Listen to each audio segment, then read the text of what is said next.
is hereby called to order. I welcome you all to this budget briefing on the proposed 2025 budget of DNR and its attached agency, namely the Environmental Management Bureau, the Mines and Geosciences Bureau, the National Mapping and Resource Information Authority, the National Water Resources Board, and the Palawan Council for Sustainable Development. Also included in our agenda today are the proposed 2025 budget of the Local Water Utilities Administration and the Metropolitan Water Works and Sewerage System Regulatory Office, both LUWA and MWAS, which are government-owned and controlled corporations, are considered as attached agencies of DNR under Executive Order Number 22 issued in April 2023, which created the Water Resources Management Office. At this point, let me acknowledge the presence of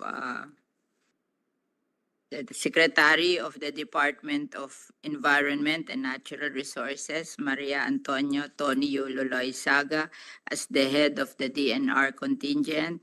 And we will ask our committee secretary for Subcommittee B, Attorney Philip Lina, to acknowledge our other resource persons for our budget briefing today. Yes, Madam Chair. Good morning. Good morning, everyone. I will call your names and kindly acknowledge to be recognized. The Secretary, Maria Antonia Yulo Loizaga, was earlier acknowledged by the Chair. Attorney Ernesto D. Adobo Jr., Undersecretary for Legal and Administration. Attorney Annalisa Revuelta T., Undersecretary for Finance, Information Systems and Climate Change. Attorney Jonas R. Leones, Undersecretary for Policy Planning and International Affairs. Attorney Juan Miguel T. Cuna, Undersecretary for Field Operations, Luzon, Visayas, and Supervising Undersecretary for Mines and Geosciences Bureau, Luzon and Visayas, Environmental Management Bureau, Luzon and Visayas. Yusek Jocelyn Marcos E. Fragada, Undersecretary for Field Operations, Mindanao, and Supervising Undersecretary for Mines.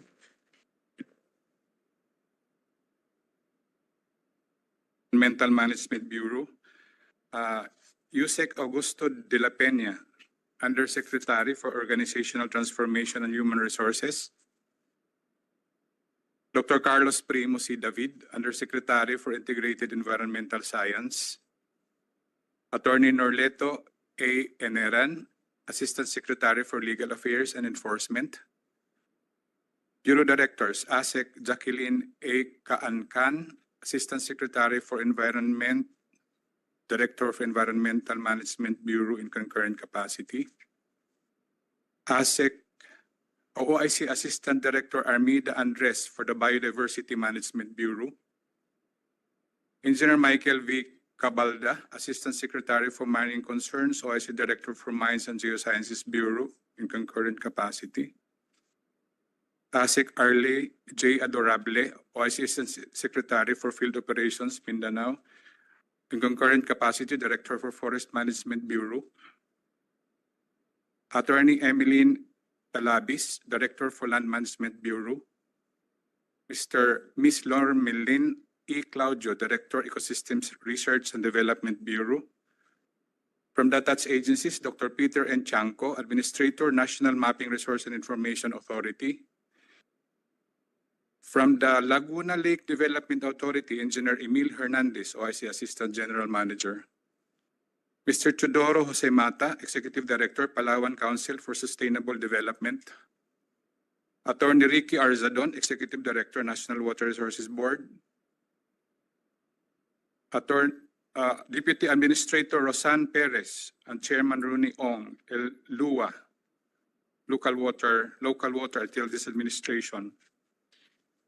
Attorney Patrick Lester W.T., MWS Regulating Office. Yusek Ignatius A. Rodriguez, Undersecretary for Special Concerns and Legislative Affairs.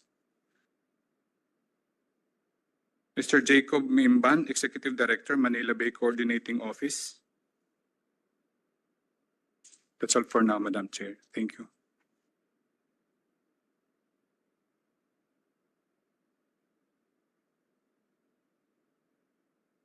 The Subcommittee B of the Committee on Finance to discuss the proposed budget for 2025 of the Department of Environment and Natural Resources and its attached agency. This budget is essential for the DNR to fulfill its vital role in the conservation, management, and sustainable use of our nation's natural resources.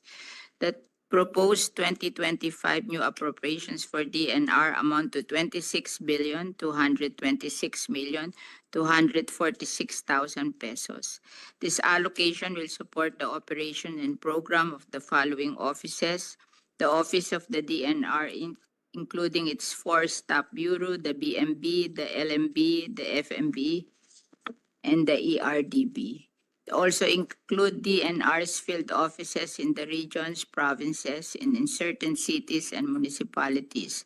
The two-line bureaus of DMR are the EMB, the Environmental Management Bureau, and the Mines and Geosciences Bureau. The 3 attached agencies, namely the NAMRIA, the NWRB, and the PCSD. The government corporation attached to DNR by virtue of Executive Order Number 22, Series of 2023, are the LUA and the MWAS. Before ba, kanino under itong LUA and MWAS? Before the PD?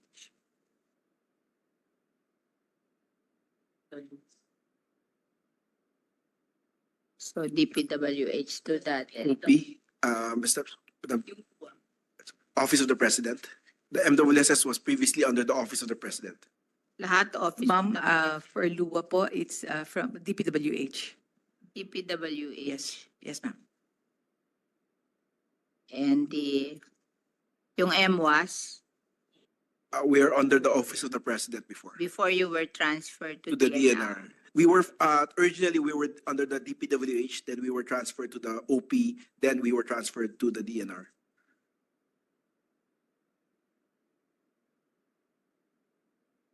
Please note that the proposed 2025 DNR budget does not include the 3 other attached GOCCs of DNRs, namely the Laguna Lake Development Authority, the Philippine Mining Development Corporation, and the Natural Resources Development Corporations, as these GOCCs do not get budget allocation from the national government.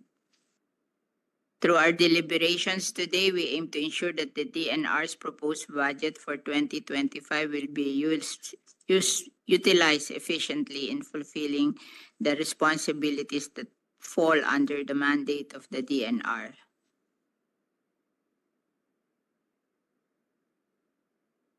While the proposed budget may appear modest considering the breadth of DNR's responsibility, it is crucial that we work to maximize these resources. We must ensure that the funds are allocated efficiently to address the agency's critical functions, hence contributing to a nation that sustains its natural resources and ensures a clean and healthy environment for all. So we will now recognize Secretary Tony Yulo Loizaga for her remarks and presentation of the proposed budget of DNR and its attached agencies and government corporation. Good morning and thank you, Madam Chair. If I may just go over briefly our budget proposal for the DNR for 2025. Next slide, please. Madam Chair, for the work of the DNR, we are guided by the following: the Philippine Development Plan of 2023 to 2028, our commitments internationally to the Sustainable Development Goals, the United Nations Framework Convention on Climate Change, the Kunming-Montreal Global Biodiversity Framework under the Convention on Biodiversity, and the Sendai Framework for Disaster Risk Reduction for our disaster risk reduction work. Primarily. Next slide, please. Madam Chair, these are the presentations of the accomplishments as of June 2024, along with the targets for 2025. Without going through this individually, Madam Chair, allow me to state that these are program areas of the DNR that have been recognized as items by the DBM. The first would be the Protected Area Development and Management Program for effectively managing the protected areas and biodiversity resources. As you may see, Madam Chair, for 2024, we have already conducted our procurement process for 54 drones or UAVs that we will be using for the PA-specific concept of operations. This was a result, Madam Chair, of the realignment of part of the previous NGP budget to actually the protected area, forest areas that need to be monitored and conserved. We have completed the 113 legislated PAs profiling, and we have produced already the general primer for the country. 89 out of 131 pakbarmas, Madam Chair, have also been assessed. These are the protected area agreements with the different community-based organizations, 19 of which have been canceled.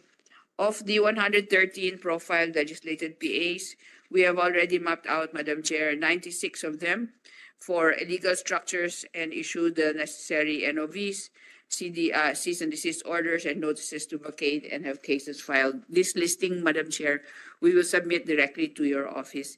In the 2025 targets, we would like to continue strengthening our compliance monitoring and evaluation of the pakbarmas. We understand that there will be further action that will be required. Case build-up for suspension and cancellation of other certificates of non-coverage and ECCs are also ongoing. But more importantly, Madam Chair, we will be establishing as well new areas for plantations, and another development, Madam Chair, would be to produce the flora and fauna inventory for an initial set of 30 legislated PAs that would be very important to our own conservation strategies moving forward. Related to this, Madam Chair, this is just an example of the primers that we have been preparing and the profiles. As you will see there, Madam Chair, the profile is of the Chocolate Hills National Monument, and this is a result, of course, of our continued work to see how our protected areas are challenged, as well as how they can be made more successful in their mandate to be protected and conserved.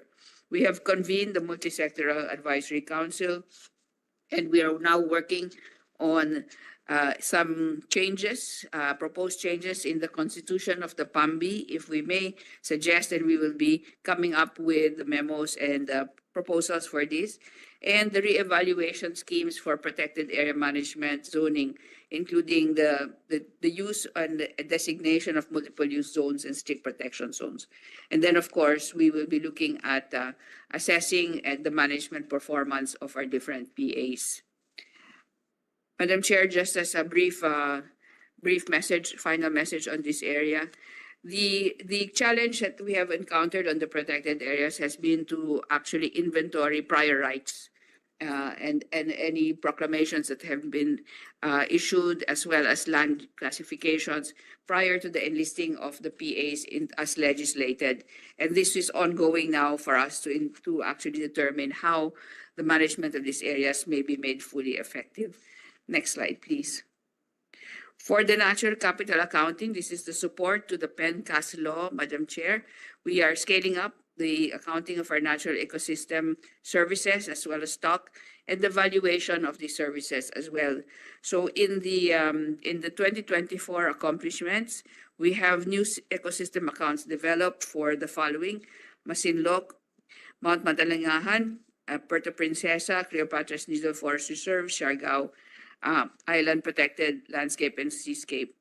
We are now updating our ecosystem accounts for carbon for Palawan, and continue, of course, on the ongoing development of two ecosystem accounts, Santo Tomas Watershed and Tago River. For the next year, Madam Chair, we need to, in fact, continue developing new site-specific ecosystem accounting to support PENCAS, and we will be applying a new approach and tool called Sukat ng Kalikasan, which was developed specifically for our Philippine context. Next slide, please.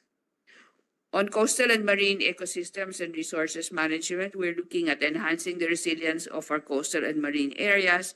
And you will see here, Madam Chair, an example of the accomplishment of the Philippine Space Agency and the DNR in collaboration with citizen scientists and our state colleges and universities.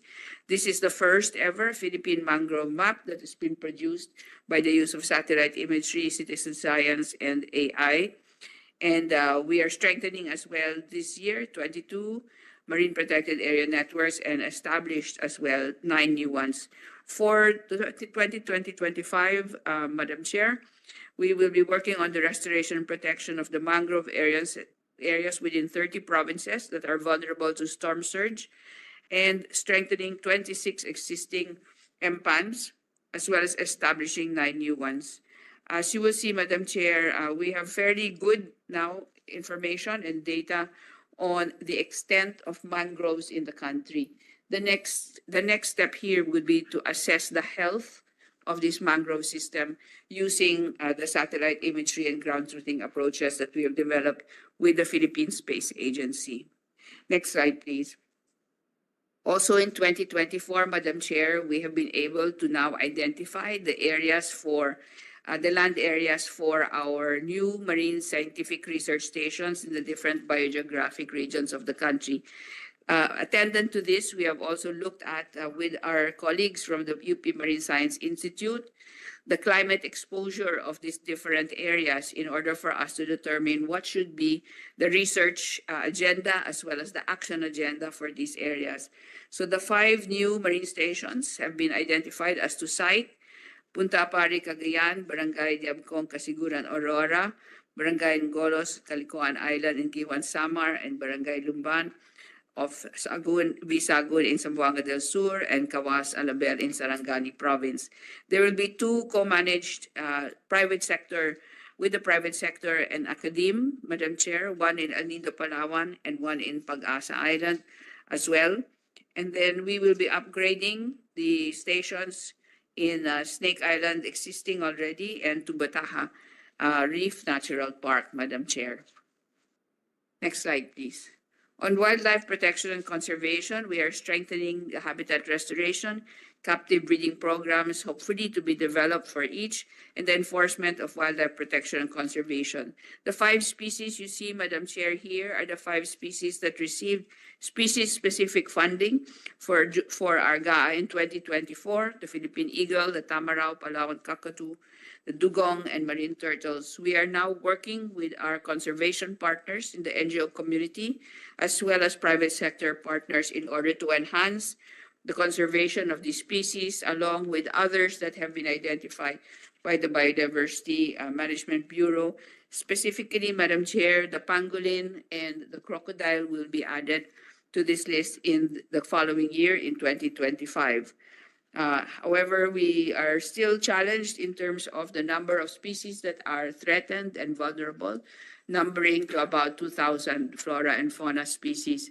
And therefore, we are limited, of course, by our efforts, by the budgets available. And so strategic partnerships are our work moving forward together with universities, with conservation partners, and the private sector and communities as well. Next slide, please. On the Enhanced National Greening Program, Madam Chair, we aim to increase forest cover and the employment generated related to forestry. In 2024, Madam Chair, we have mapped out already 1.2 million hectares of potential investment in forest activities, whether they be for timber, forest for carbon, flood management, and water supply, among others. Seedlings have been distributed and commodities planted over 17,000 hectares of denuded forest lands. And we also have plantations that have been maintained. Jobs that have been generated number in 46,995. Some individuals have, of course, evolved in terms of the number of jobs that they will actually take up in plantation establishment, maintenance, and protection. We have also engaged, Madam Chair, for 2024, and is already almost completion, a third-party assessment of the graduated sites. So we are now at the 76% total sample area of the total areas that were assigned to them. In 2025, Madam Chair, we aim to open up to investors in terms of the 1.2 million hectares for investment, as mentioned earlier, so that we can increase and accelerate our deforestation efforts and target and focus these to actually achieve other related impacts such as increasing water supply and flood management. We will be planting more than 7.8 million seedlings over rehabilitated areas and maintaining over 44,000 hectares of existing plantations under the ENGP, Madam Chair. Next slide, please. On enforcement and protection, we aim to, of course, neutralize as much as possible the 50% of illegal logging hotspot areas by 2028. And this will come in a very calibrated way, Madam Chair. As you know, the DNR does not have a full enforcement capability. And this is one of the institutional needs that have been presented both to the House and to the Senate in order for the enforcement capacity of the DNR to be enhanced. So as far as the 2024 June, we have patrolled already 177.63 kilometers of forest protection by forest protection officers. 35 storage facilities, Madam Chair, have been constructed for turned over logs and confiscated illegal forest products.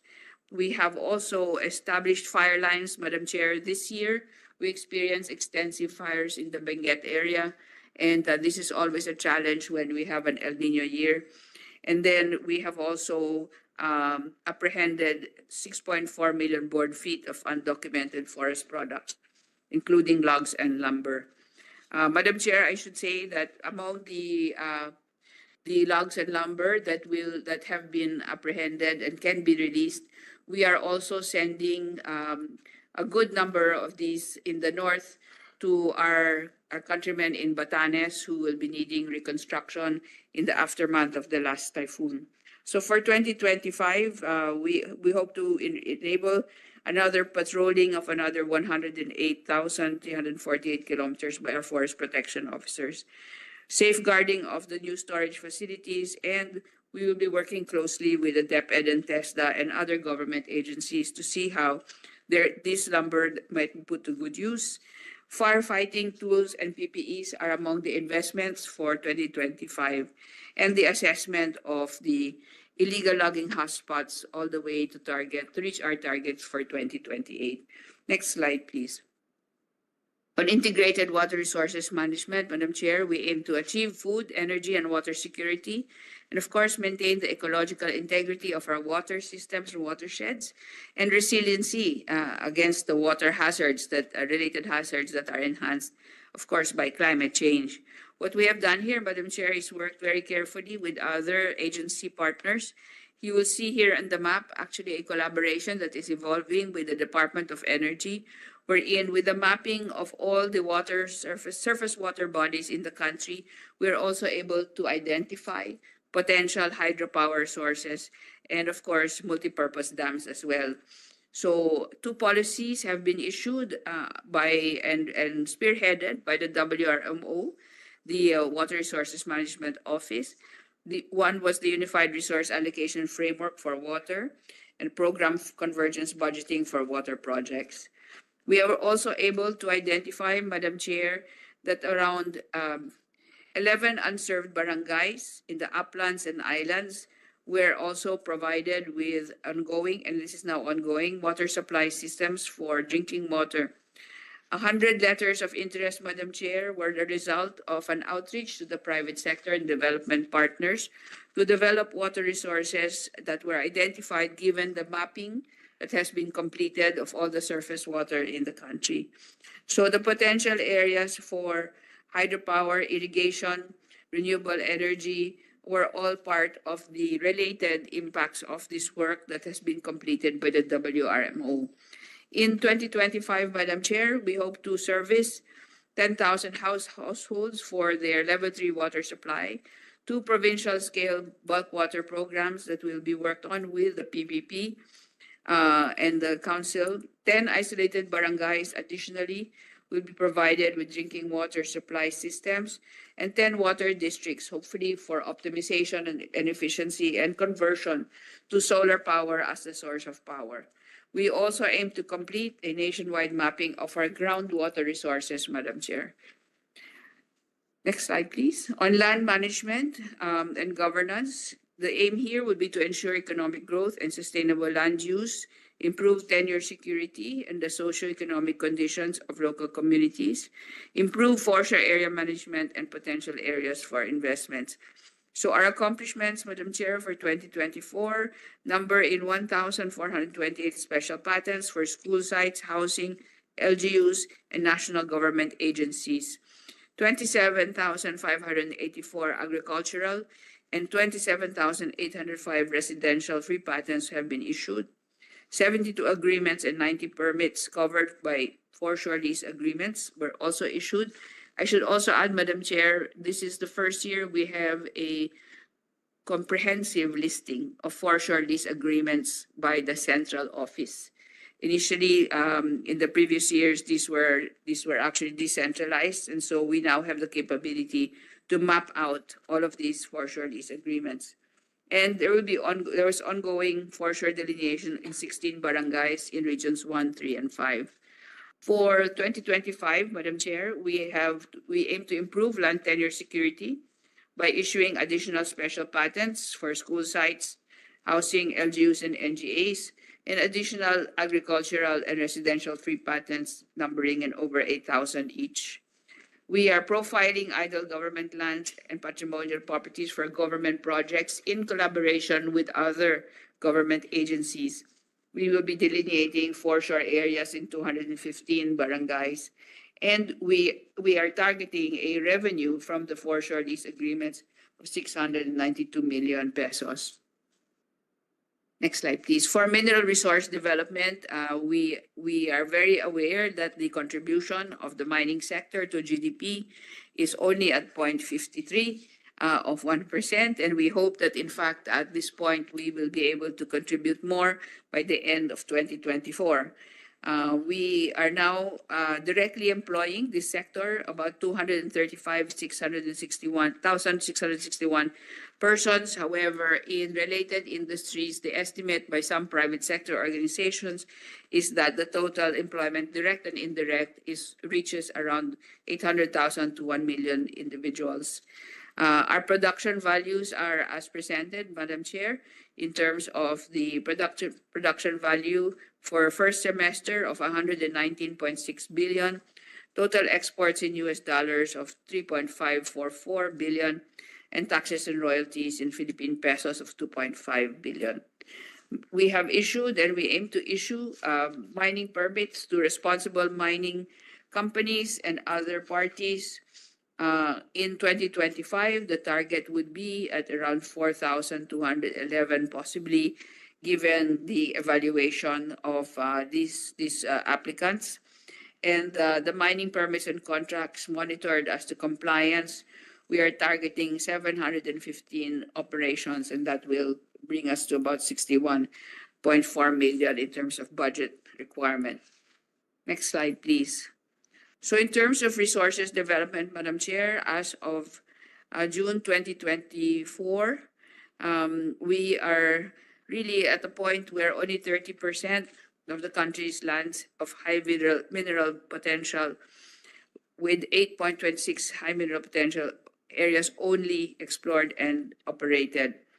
Accomplishments as of 2024, there have been 719 mining rights approved, 38 exploration permits, 298 MPSAs, and then the list accordingly as presented, Madam Chair. For 2024 as well, 11 areas were explored for potential establishment of new mineral reservation areas. 5 additional Minahang Bayans were declared as of 2023 and into 2024, and 2 areas with copper gold deposits as potential source of critical minerals for the country and for the global market have been surveyed. For 2025, the target is really to develop value-adding activities. We work very closely with the DTI, and internationally there has been a very great demand for collaboration with the Philippines. In exploring, of course, we would like to explore additional 3 areas for the potential establishment of new mineral reservations, assess 2 additional areas for critical minerals, and assess 2 new areas for offshore studies as well. We intend to also reach out to Minahang Bayan potential and issue around 8 additional Minahang Bayan sites. Next slide, please. On air quality, Madam Chair, by 2028, we hope that 70% of our highly urbanized areas and major urban centers are already within the guidelines that are established internationally as well as here locally. For 2024, 119 air quality monitoring stations were installed and operated. 22 air sheds have been operationalized and are monitored. We have over 19,000 permits to operate issued through the online permitting and monitoring system, over 1,300 certificates of conformity, 264 certificates of non-coverage and of e-vehicles were issued. All in all, we have monitored 10,218 firms and surveyed 2,823. Madam Chair, on enforcement here, we have also issued 5,029 notices of violation and also collected the corresponding fines. For 2025, we will be procuring additional air quality monitoring equipment. These are, of course, subject to the evaluation of new technologies that might be available, so we can multiply that quantity. Monitoring of at least 18,053 firms to ensure environmental compliance. The DNR, Madam Chair, actually maintains a continuous emissions monitoring system at the EMB, wherein 30 of the 35 coal plants are actually monitored, as well as 15 of the cement plants are monitored live. We are also, Madam Chair, participating internationally with NASA, and this is a project that is for the region that includes Thailand, Malaysia, and South Korea. And this will actually allow us to analyze what is in our atmosphere between the satellite image and the ground monitoring stations. This will be used to actually validate our own findings on the ground and, of course, introduce the necessary intervention to address pollution levels and forecast trends. Next slide, please. On water quality management of the EMB, Madam Chair, we want to increase the percentage of water bodies that are, of course, in conformity with the guidelines, and especially on water supply by 50%, food production by 50%, and primary contact for recreation use by 69%. Accomplishments, Madam Chair, for 2024 are the 40 WACMAs that have been operationalized and the classification of over 1,000 water bodies. Discharge permits were issued to over 3,000 entities, 31 new water bodies adopted, and 321 adopted esteros are now monitored. Water quality has improved in the GEM sites, Madam Chair. These are the highly environmentally critical but also high tourism value areas of Panglao, Siargao, and Puerto Galera. There have been 8,170 notices of violation issued, and fines and penalties have been collected of over 430 million. For 2025, Madam Chair, we aim to establish and designate 8 additional WACMAs, continue the strengthening of our operations on 40 of these. We would like to classify further 23 bodies of water and ensure that 44 priority rivers and 42 priority recreational waters conform to water quality guidelines. There will be a procurement, Madam Chair, and subject to the technology that will be evaluated for an additional 10 units of real-time water quality monitoring equipment for the GEMs. Next slide, please. On Manila Bay, Madam Chair, this is quite lengthy, but to restore water quality of tributaries in Manila Bay to SB level as mandated by the Supreme Court ruling, reduce the solid waste that actually ends up in Manila Bay, remove encroachments along easements permanently but within the law and with the collaboration of the local government units as the lead agencies. So on accomplishments, Madam Chair, we note that as of June 2024, fecal coliform levels have already dropped to 1,520, but of course, the level should be in the 100 and therefore we are far off from our goal. All 18 monitored beaches in Regions 3 and 4A have shown significant improvement. From 2024 to this date, the fecal coliform levels at Manila Bay Walk have also dropped to 1,100, but as I said, acceptable level is actually 100. 3 sewage treatment plants are in advanced construction phase, San Juan, Bitas, Las Piñas, and this is only part of a large investment on sewage treatment plants that was programmed for the Manila Bay rehabilitation, details of which, Madam Chair, we can submit to your office. 208,000 metric tons of materials dredged along the stretch of the 26-kilometer waterways. Over 9,000 mangrove, 150 mangroves, and 333,000 bamboo propagules have been planted for habitat restoration. We have also identified 72 bird species and recorded 22,458 birds in our monitoring with the conservation partner. Also, the 208.35 kilometers of easement have been delineated for a 20-meter easement across the 3 regions in Manila Bay. For 2025, Madam Chair, maintenance of the 5 existing and operating STPs, construction of 3 new ones in Estero de la Reina, Estero de Magdalena, and Bacoor, installation of 3 biogas digesters to reduce pollution load from livestock and poultry. We will be delineating additional kilometers for easements and recovering with the collaboration of the LGUs, the areas that can be developed into linear parks, Madam Chair. On the Pasig, yes, ma'am.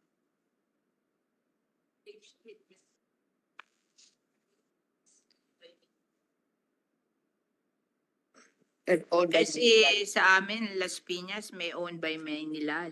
Yes, Madam Chair, I will defer to Yusek Jonas Leones, who's on top of the Hindi to built by DNR. This will be built by DNR through collaboration with DPWH and MMDA, Madam Secretary. So different from Maynilad. Iba po yung Maynilad, ma'am. Iba, kanila po yung budget na yan. But these are budgets coming from... Sewage treatment plants in Las Piñas River. Is that the one being built near Manila Bay?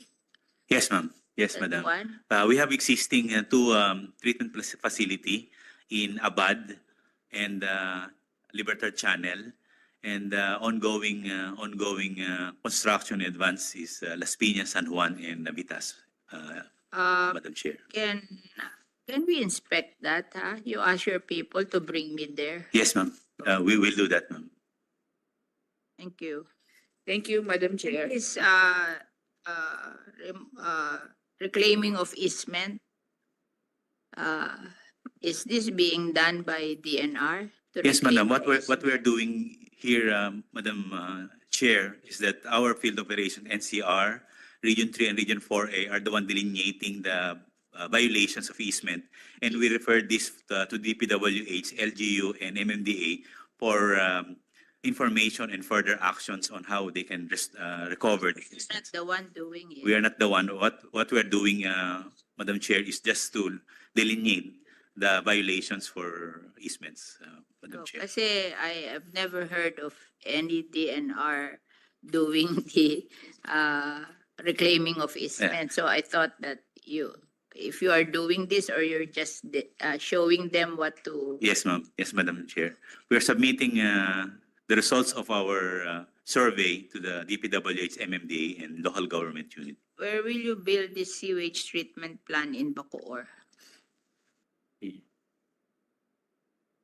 Ma'am, we'll particularly we will inform you about the location. Yeah, I I don't have just the. want to see because I live there, so I'm interested. Madam Chair, if I may, these are all planned in part of the rehabilitation plan for Manila Bay, and we'll submit to you the exact location Oh yeah, Yes, for. I'm interested in Bacoor and Las Piñas Yes. because I want to see it. Yes, Madam Chair. Yeah. We'll submit the locations, exact And location. I know I reclaim 40 kilometers of easement in Las Piñas, Bacoor, and I did it by myself and my budget in the Senate. but I've never heard of DPWH or DNR doing it, or MMDA. So I'm just curious where they are doing this. Okay, thank you. Thank you, Madam Chair. So as just to reconfirm what Yusek Leones has said, delineation po is where we do our work. And hopefully we try to engage the other government agencies to who actually have enforcement power to do Yeah, the recovery of these areas. that's why I'm reading this. I'm interested Yes po, ma'am. because I'm very active in this. Yes po, ma'am. We'll give you po, ma'am, the maps for these areas as well. Thank you, Madam Chair. Next slide, please.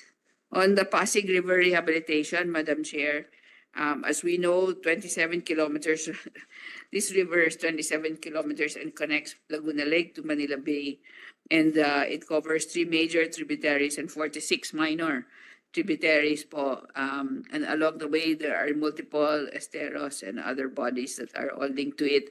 So for 2024, Madam Chair, in terms of accomplishments, we have 6 areas that have passed out of 10 for Class C in terms of water quality. Perimeter fences and trash traps, Madam Chair, were also installed in priority areas, including the Malacanang restricted area, Madam Chair. 395 meters of trash barriers and trash booms installed. 6 esteros were repaired and maintained as linear parks. 5 trash traps in priority areas were installed. And then we have been monitoring over 17,000 linear meters, Madam Chair, of easement. Madam Chair, just for the information of the Chair, in the last Typhoon Karina,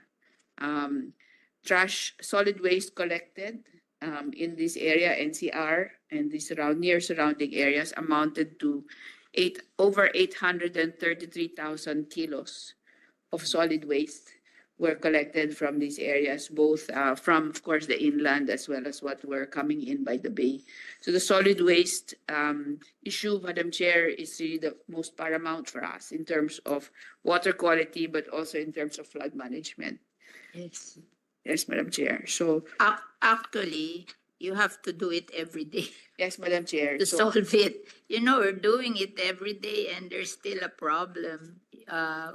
You know, they thought that you will allocate a budget to solve it one time. No, it's a continuing effort. It's an everyday effort to be able to solve the problem. yes, Madam Chair. So in the budget, it also included the budget for Estero Rangers of about 1,200 and 400 individuals, including the river warriors. So these are the daily workers po that actually do the cleanup in the different esteros. I guess you have to coordinate because DPWA gives 2 and the MMDA Yes. gives also. So it's a combination of your effort and the DPWH and then the MMDA for Metro Manila.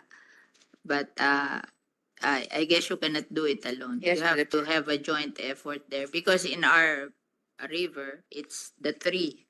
I asked the 3 to help us because we cannot just rely on DNR. We have to have the help of DPWH also and the MMDA. Yes, Madam Chair, and hopefully the local governments can also take the leadership role here. So, Madam Chair, Some under- local government, but not all. Yes, Madam Chair. But that's not their interest. They have other interests. Madam Chair. So under your leadership and budget also, Madam Chair, as you may recall, we turned over the dredgers to the different local government units Yeah. this year po. Yeah. And hopefully to help them in maintaining these areas as well. They have to be supervised because they thought that if you're employed by the government, it's 1530. They have no work, you just get the compensation, the salary. So if you don't supervise them, it's useless. Thank you, Madam Chair. So for 2025, we wish to maintain the linear parks that have already been identified and cared for. We are continuously monitoring the water quality in 52 waterways And we I'm hope- just interested, which are the waterway going to Manila Bay? Because that's your responsibility, and di ba? Even if you clean Manila Bay, but if the water, the rivers going to Manila Bay will bring trash to Manila Bay, then it's useless. So can you give me a list of the waterways going to Manila Bay? Yes, Madam Chair, we will supply you, including the esteros, because those esteros Yeah. are the ones that have the direct impact as well. Thank you, Madam Chair. And then for the delineation of additional easements, which is a continuous activity as well, Madam Chair. So on the next slide, for solid and hazardous waste, Madam Chair, as we have just been discussing, this is a big issue for us. Although nationally, the number of LGUs that have their sanitary landfills have increased, and barangays with the segregation facilities also have increased. We still are challenged in terms of the amount of solid waste that makes its way into our rivers and finally the ocean. So, an accomplishments, SLFs 317 servicing 709 cities and municipalities were established, over 12,000 MRFs servicing the 19,000 plus barangays nationwide. 224 LGUs were assisted in the deliberation of their 10-year solid waste management plans. So bringing to 85% already of LGUs with approved plans. And 1,592 LGUs were provided with technical assistance on solid waste management implementation. On bio-waste shredders, Madam Chair, over 1,200 were distributed. There are only 1,600 LGUs in the Philippines. If you gave to 1,212 na composters, you have almost given to all. Yes. And I have given them also more than that, coming from the Bureau of Soil and Water Management. Can you give me a list of what you have given so I can compare it with the Bureau of Soil and Water Yes, Madam Chair, we will send you that list, Madam Chair. We will submit. And then in terms of hazardous waste, Kasi meron, nung last time, nung hindi ikaw ang Secretary of DNR, namigay sila because I forced them, the DNR, no composters work. Kasi yung supplier, nagluko. Oo. I gave the supplier from Cebu, I asked you to give 350 million for composters, and ang complaint nila, no composter work. So please supervise this because baka mamaya namigay kayo kadami-dami tas hindi naman nag-work. Oh. Ana? Oh. yes, Madam Chair, we will submit the list and the status of Yeah, operation. make sure that the supplier will make sure that it will work. O kasi yung sa DNR noon, ang feedback sa akin, nothing worked. Oo. Kaya please inspect this if it's working. Kasi kung ikaw namigay ng ganyang karami, and then kami rin sa Bureau of Soil namigay ng ganyang karami, dapat lahat sila meron ng composter. Kasi kami, every year, 2,000. Yes.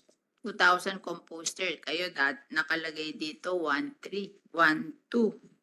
Oh, di more than one na each municipality. Yes, ma'am. And I remember I gave to Camiguin 6 for the island of Camiguin.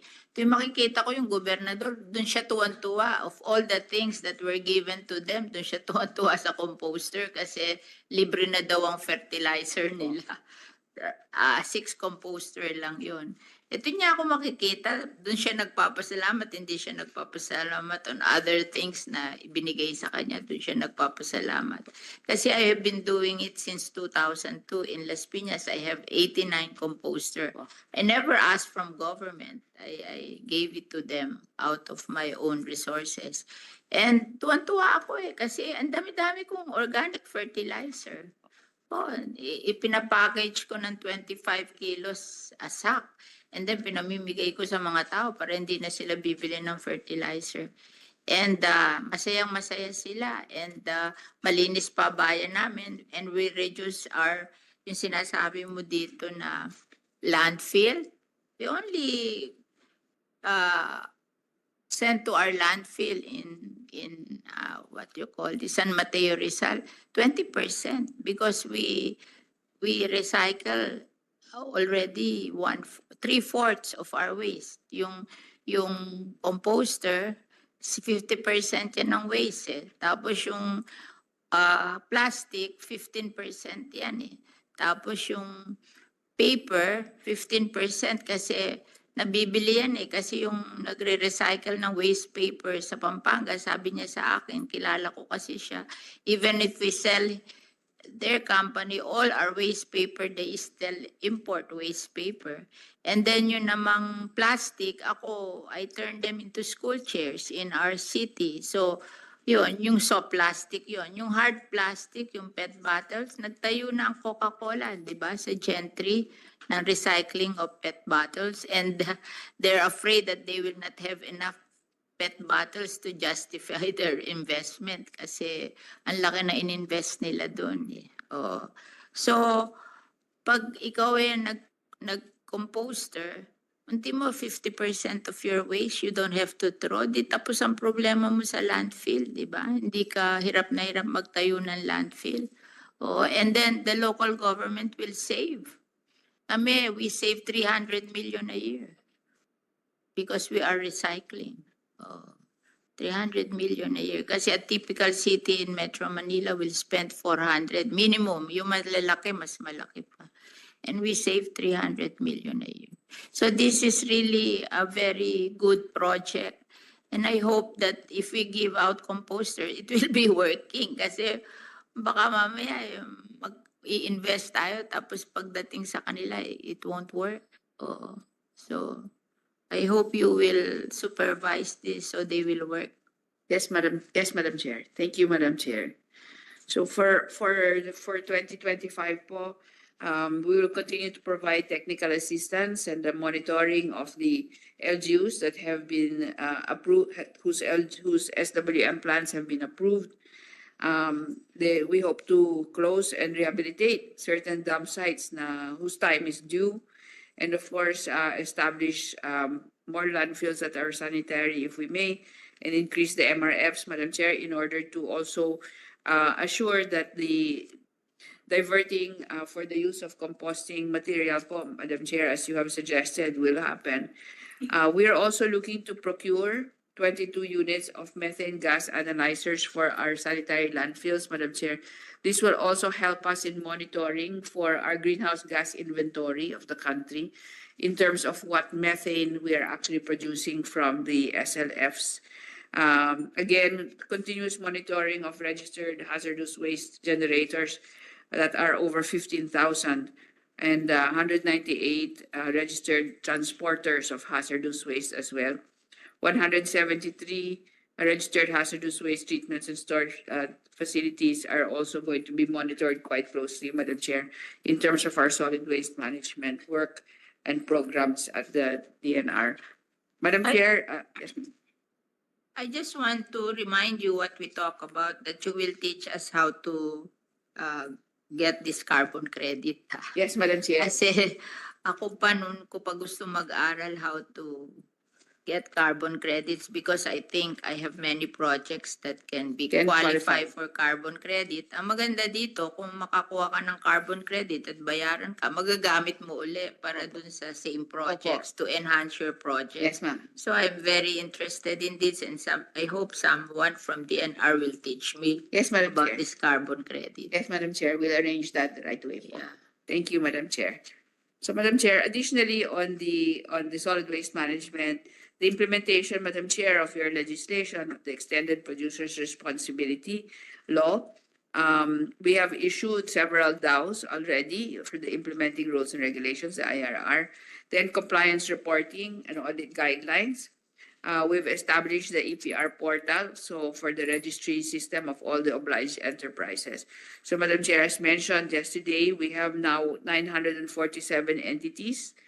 They have submitted into the EPR program, and 772 have actually given in their compliance audit report, Madam Chair. So you see, Madam Chair, on the table there, how much they have recorded as having been audited. This is the self-audit for the particular firm, and the how much has been diverted in terms of the rigids and flexibles, just the rigids, and then individually the flexibles as well, Madam Chair. So we hope to actually increase the number of entities. We're still working with the DTI to establish how many entities actually should be part of the obliged enterprises on the APR. The challenge here, Madam Chair, is for the 100 billion capitalization qualification to actually be referenced against those that are producing their plastic waste and packaging. So in terms of targets, Madam Chair, we will continue with implementation. The target for the registration of obliged enterprises is 1,183 so far, working with the DTI on this. And of course, we will continue to survey and monitor those that need to be enrolled into the obliged. Po, ilang percent na ang nag-engage sa EPR doon sa obliged companies? Madam Chair, I will turn over to Yusek Leones. Initially, the last coordination with the DTI, we're looking at 2,000 obliged enterprises that it can be covered by the EPR. Out of the 2,000 industries, as mentioned by the Honorable Secretary, a total of 947 entities have already registered, 50% pa lang. more or less. Bakit ang tigas ng ulo nila? Ba't hindi nyo pa i-demanda? Madam Chair, for verification pa, Madam Chair, because the matching cross-referencing with DTI is evolving pa ho. We take the 100 million capitalization cut off and then we cross-reference who is actually producing plastic and packaging plastic. So Yeah, 100 million. Then Opo. or less. Opo.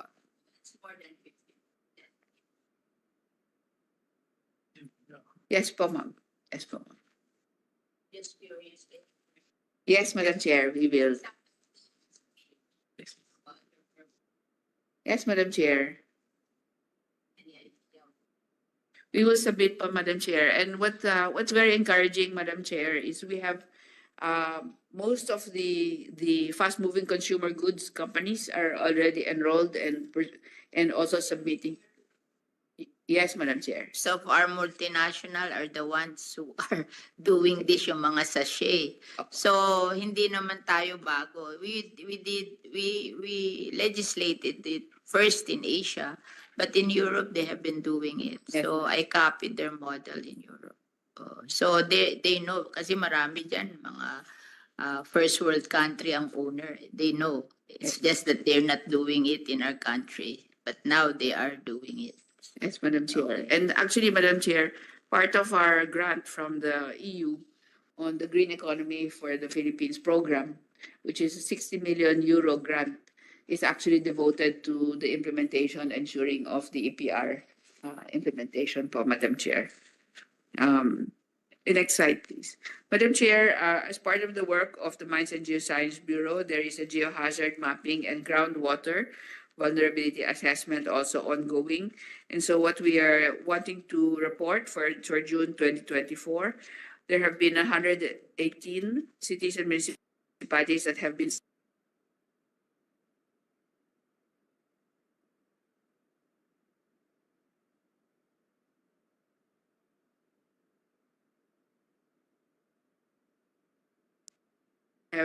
assessed for cars subsidence, Madam Chair. These are particularly areas within our beach islands as well as coastal areas. And 82 cities and municipalities have been assessed for groundwater resource and vulnerability as well. We aim to grow that list, Madam Chair, as well as apply new tools, Madam Chair, in 2025, including artificial intelligence, in terms of risk mapping, that we aim to add 58 additional cities and municipalities and refine this as well, Madam Chair, in terms of landslide and flood risk. Assess additional cities, 22 more for cars subsidence, and assess 50 municipalities and cities for groundwater resource vulnerability and assessment. This, we hope, Madam Chair, will help the LGUs in informing their climate and disaster risk plans for each of the LGUs that are covered by this particular activity of the MGB. Madam Chair, for reference, the MGB submits to the GeoRisk PH, which is the platform of the DOST for all hazard mapping, the data on landslide and flood risk and exposure hazard information accordingly. So in terms of the risk-informed and science-based planning, this is done with our partners, Madam Chair, including the Asian Development Bank and USAID. We have accomplished continuing accomplishment of resilience roadmaps for Negros Occidental and Camsur. 8 more provinces capacitated to use these climate diagnostic tools that we have available to develop projects and proposals for these projects. For the target for 2025, we hope to increase the risk and resilience mapping.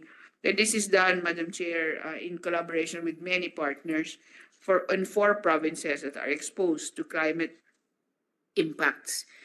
Here for 2025, Cagayan, Pangasinan, Masbate, and Sorsogon. On this climate and disaster risk resilience of ecosystems, Madam Chair, this is the using of a tool called the Green Assessment. We are now, as of 2024, all regions have been capacitated, regions of the regional officers of the DNR, and are now in certain stages of the green assessment framework already.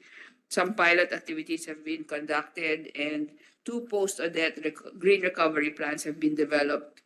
This is a partnership, Madam Chair, also with USAID and other partners for Palawan and Siargao. For 2025, Madam Chair, this will include 3 other regions, regions 1, 5, and 10. Next slide, please.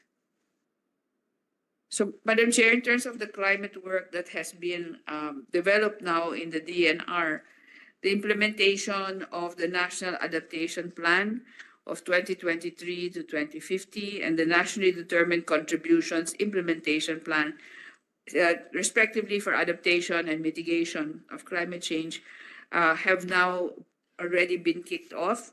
The ongoing activities as per these plans, Madam Chair, the formulation of long-term strategies on low-carbon development, the development of the just transition roadmap that will affect our social and economic communities, and the finalization of our greenhouse gas inventory for the submission to the UNFCCC. Madam Chair, the Philippines is the 56th country in the world to submit both National Adaptation Plan and the NDC Implementation Plan. Both have been generated with the help of our partners, initially for the NAP with the UK government and with the NDCIP with the Asian Development Bank. We are the 3rd in ASEAN to submit a national adaptation plan to the UNFCCC, Madam Chair. So our accomplishments have really been already reported to the President, and we are now in the process of cascading this so that they may be mainstreamed according to his instructions. So we hope to be able to complete the mainstreaming sometime in the next year in 2025, hopefully to be monitored in terms of progress. So translation of the NAP into sectoral level and portfolio level. So localization of the NAP recommendations will need to take place, especially if they relate to disaster management. The development of a comprehensive and integrated financing and investment pipeline for these is also ongoing, Madam Chair, in collaboration with other NGAs and our partners in the Asian Development Bank and World Bank.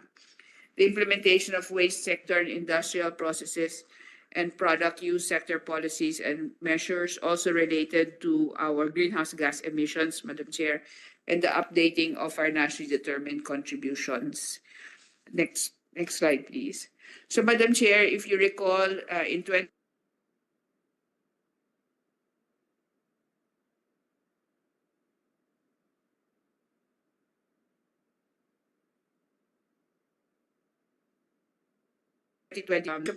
the UN Disaster Risk Reduction conference in the Asia Pacific. The second one was, of course, the climate change negotiations. During those negotiations, we were part of the initiation of the campaign from 2022 to 2023 of the Philippines now being the host of the fund to respond to loss and damage, or the Loss and Damage Fund Board. And so we have now already completed the legislative process on the granting of the immunities and privileges to the Loss and Damage Fund Board, Madam Chair, with your great support and the leadership of Senator Aimee, as well as leadership of Congressman Jato in the House and Congressman Arenas. So here we have enactment of the law on the hosting of the Loss and Damage Fund Board, and we are now just completing the negotiations on the signing finally of the host country agreement. Madam Chair, I'm pleased to report that we will be hosting the first meeting of the fund board in December of this year, 2024. And so we are now in preparations for that. We are also operationalizing and formalizing the Philippines hosting requirements so that we may be able to continue to represent and support the operations of the fund for the response to loss and damage in the country. On mapping resource information, Madam Chair, this is the work of NAMRIA as our national agency. As you can see, Madam Chair, by June 2024, coastal resources maps for 15 provinces were produced and updated. Three active geodetic stations were established, over 8,000 square kilometers of EEZ and over 1,400 square kilometers for archipelagic waters have been surveyed. 6 unclassified public forest sites covering 231,624 hectares have been surveyed, and the third cycle land cover mapping for 13 provinces were conducted. For the targets in 2025, Madam Chair, 4,000 square kilometers of EEZ. We hope to be able to survey that, 1,000 square kilometers for archipelagic waters, 4 ports, and 15 UPF sites. And we wish to update, Madam Chair, 1,500 large-scale line maps, 50 medium and small-scale maps, 15 provincial land cover maps, 14 provincial coastal resource maps, and produce 360 large-scale maps for 4 provincial land use maps. So this is the budget, Madam Chair, for the National Mapping Agency. Related to our mapping capability, Madam Chair, and this is the work of the Geospatial Database Office of the DNR, we are now able to overlay the natural systems with the governance systems that are actually pertaining to each. So you'll see here, Madam Chair, the monitoring of foreshore lease agreements. We are now able to do this using satellite imagery and then ground-truthed, as well as the usage of drones. We are also now able to monitor compliance to EIAs. This is an image of Calabar Zone with buildings with ECCs, buildings with possible ECCs, buildings without ECCs, and some buildings that are unidentified and will require classification. We also have characterization of potential investment areas for both forest and water. And as we discussed, Madam Chair, as your own legislation, the potential salt production areas are being mapped now, Madam Chair. Yes, Madam Chair. We will submit the report. So strategic partnerships and convergence initiatives, Madam Chair, these are all falling within the budget and have been part of what we will call the non-traditional areas of work of the DNR. But we feel that this is required in terms of ensuring the implementation of environment and natural resource management. For Project Transform, Madam Chair, which is an LGU-based multi-stakeholder effort in order to ensure environment and natural resource management and climate and disaster resilience. For 2024, we are continuing with Bataan, Rizal, Ormoc, Palawan, Surigao del Norte, and Bohol and Sarangani. On 2025, we hope to be able to establish transform teams for Baguio City, Quezon City, provinces surrounding the Verde Island Passage, Madam Chair, Masbate City, and Lanao del Norte. We have also reached out to the following national government agencies in order for us to work more closely with them to, in effect, be force multipliers for the DNR given our limited number of personnel, budget, and resources. So we have ongoing dialogues with the DPWH, DOE, especially on offshore wind and floating solar projects, Madam Chair, with the DILG, particularly in Transform for disaster risk reduction, waste management, and the circular economy, with the DSWD for a new generation Panahon ng Pagkilos project aligned with the National Adaptation Plan, locally led climate change adaptation initiatives, and building adaptive capacity in communities. Madam Chair, there's one particular landmark strategic partnership and convergence activity with the Department of Energy. Given the environmental critical area, which is the Verde Passage, and the necessity to ensure conservation protection of the area, we have engaged with the DOE as well as the major conglomerates that will be now operating in the area relative to investment. It's so funny, ha? Itong Verde Island Passage, ang kapartner nyo, San Miguel Corporation. Hindi ba yung kanyang, ang nag-spill doon? Ilihan gas. Yeah, you better look at that kasi baka there's something wrong with the way they operate their transportation of oil. Kasi siya nag-spill dito sa Verde Island Passage. Siya din ang nag-spill doon sa Bataan eh. Same. The product is with San Miguel except hindi liable ang San Miguel kasi subcontractor yung baka ba yun? Palagi na lang eh. You look at that kasi yung oil spill is very detrimental to our lalo na tong Verde Island Passage is the best in the world daw. Yes, In Madam terms Chair. of yung underground river na natin doon, yung mga marine yung natural marine Resources po, oo biodiversity. there. Palagi yung kanyang oil lang nag-i-spill eh. Although hindi siya responsible kasi subcontracted, dapat yata yung pag-subcontract mo ng ganun, pagbutihin mo kasi bakit oil spill ng oil spill yan, di ba? Grabe to nangyari sa sa Verde Island Passage and you have special attention on this, di ba? Yes, ma'am. Madam Chair, this is a new agreement. To be there. Yes, Madam. Kasi, siyempre, sikat naman kasi ang San Miguel, so hindi pinapublish. Pero based on our investigation, parehong kanya yung yung oil eh. Iba-iba lang yung subcontractor. Yung nag-oil spill sa Bataan recently and then nag-oil spill sa Verde Island Passage. Medyo, siguro warning natin na hindi naman kukuha ng mga irresponsible na magta-transport. Yung sa Bataan parang pa yun eh, may crime yun eh. Kasi, in fact, I'll talk to you about it. Dapat kayo yata ang mag-file ng case doon kasi ang na-damage is environment and na-damage is fisheries. Kayong dalawa ng BIFAR ang dapat mag-file kasi yung explanation sa hearing ng Philippine Coast Guard, parang kasabot sila.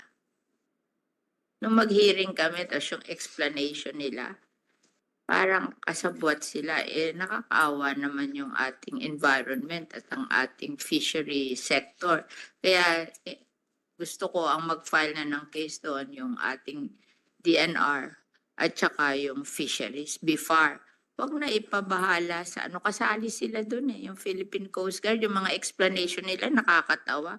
Alam mo yung sabi nila, tingin ko yung laman nung vapor, inililipat nila kasi hindi ba merong tawag doon sa crime na yon, yung nililipat yung oil sa small boat, ninanakaw yung oil na dala nung kasi hindi nagbabayad ng taxes. Tapos sabi ba naman sa akin, yung dalawang boat na kumukuha ng oil doon na naandun sila for 36 hours, nanggaling sa nabotas. Nagbotas yung boat kasi illegal na yung boat eh. May crime eh. grounded na eh. Aba, sabi sa akin eh, naputol daw yung pag-connect sa port at nag-float papuntang Bataan. Kayo natawa na nga kayo, di ba nakakatawang explanation, naputol yung pagka-anchor niya dun sa Nabotas at nag-float mag-isa papuntang Bataan. Ha? Tama ba yun? Kaya ako, nung madinig ko yun, tinigil ko na ang hearing at sabi ko, kinausap ko na lang yung BIFAR at saka DNR na you better file the case kasi hindi natin maaasahan ng Coast Guard. Para i-explain sa akin ng gano'n, common sense naman. May naputol ba na nakarating sa Bataan? Sus Maria Jose. Doon sa Bataan, nagtatransfer ng oil eh. Nandun sila, then biglang may warning na ng bagyo. Siguro, ano din yun eh. Inano na rin ng Diyos na mangyari yun, na magtumaob sila kasi may kalokohan sila. Pareho silang illegal eh. Yung dalawang tatlo silang vapor na naandun. And this major boat na may dala nung umalis 36 hours before. Hindi pa siya naalis sa Bataan for 36 hours. Papunta siyang Iloilo. Ano ginagawa niya doon? Kaya siya bumaliktad kasi may bagyo na ayaw siya umalis doon. Ano ginagawa niya doon? Tapos kasama niyo yung dalawang illegal boat doon na bumaliktad na rin. Siguro, yun? Parang will ng God yun. Bumaliktad sila doon dahil sa mga kalokohan nila. And kayo magdemanda doon. Hindi na natin maaasahan ng Coast Guard. Kawawa naman ng bansa natin. Oil spill. Hindi bali yung Bataan, hindi masyado. Pero Verde Island Passage, grabe to. Diba? Permanent damage to sa environment. Famous tong Verde Island Passage na to. I hope, Secretary, you will do something about it. Yes, Madam Chair. Madam Chair, on Bataan, we are now looking through the National Pollution Adjudication Board, what might be possible in terms of the actions taken dun sa Bataan. Kasi sabi nila sa akin, it will take ilang months bago sila mag-file ng case. Ay ko, tagal-tagal naman noon. Ano? Wala na kayong aasahang report from Coast Guard. Do your own report kasi hindi naman gagawa ng report na. It's so funny na report eh. Ako nakinig, dinismiss ko na yung hearing kasi naglolokohan na kami eh. Kaya in-end ko na yung hearing kasi yung mga explanation niya, it's so funny. Paano man ang pumload ang vapor papuntang Nabotas hanggang Bataan na natanggal lang daw ang tali? Sus Maria. Sino maniniwala doon? Malaking kalokohan yun. Puro nag-float sila ng out of nowhere. Walang permit to travel. Madam Chair, if I may refer to ATEC Eneran on the potential for the case. Yes, thank you. Madam Chair, per report of the DNR Region 3, they're now preparing the complete staff work to be submitted to the central office for the determination of the appropriate case. So we're looking at the provisions of the Philippine Clean Water Act, particularly Section 27 of the Prohibited Acts. But generally, Madam Chair, under the provision of PD 979, it's the jurisdiction of the Philippine Coast Guard. But we're looking at this Philippine Clean Water as a possible. Don't rely on Philippine Yes, Coast Guard. yes, Madam Chair. Part of it. My God, if you just listen to what they're saying, they're really part of it. So I'm relying on DNR and Bureau of Fisheries because the damage is to the environment and to the fisheries industry, to our small fisher folks. So dapat kayo na, wag na kayo umasa sa Coast Guard. Mali yung report ng Coast Guard, nakakatawa. Wala silang balak. Nag-hearing na kami dito twice eh. Kung mga pinagsasabi nila illogical. So Yes, Madam Chair. Thank you. they're part of it. They're part of it. So we must do something for the environment and for our fisheries on our own. Huwag tayo mag-rely sa kanila. Can you give me a report of the updates there? Kasi kinausap ko na sila na wala na tayong maaasahan sa Coast Guard. Yes, Madam Chair. Wala na We'll sub- tayong maaasahan doon. Thank you, Madam Chair.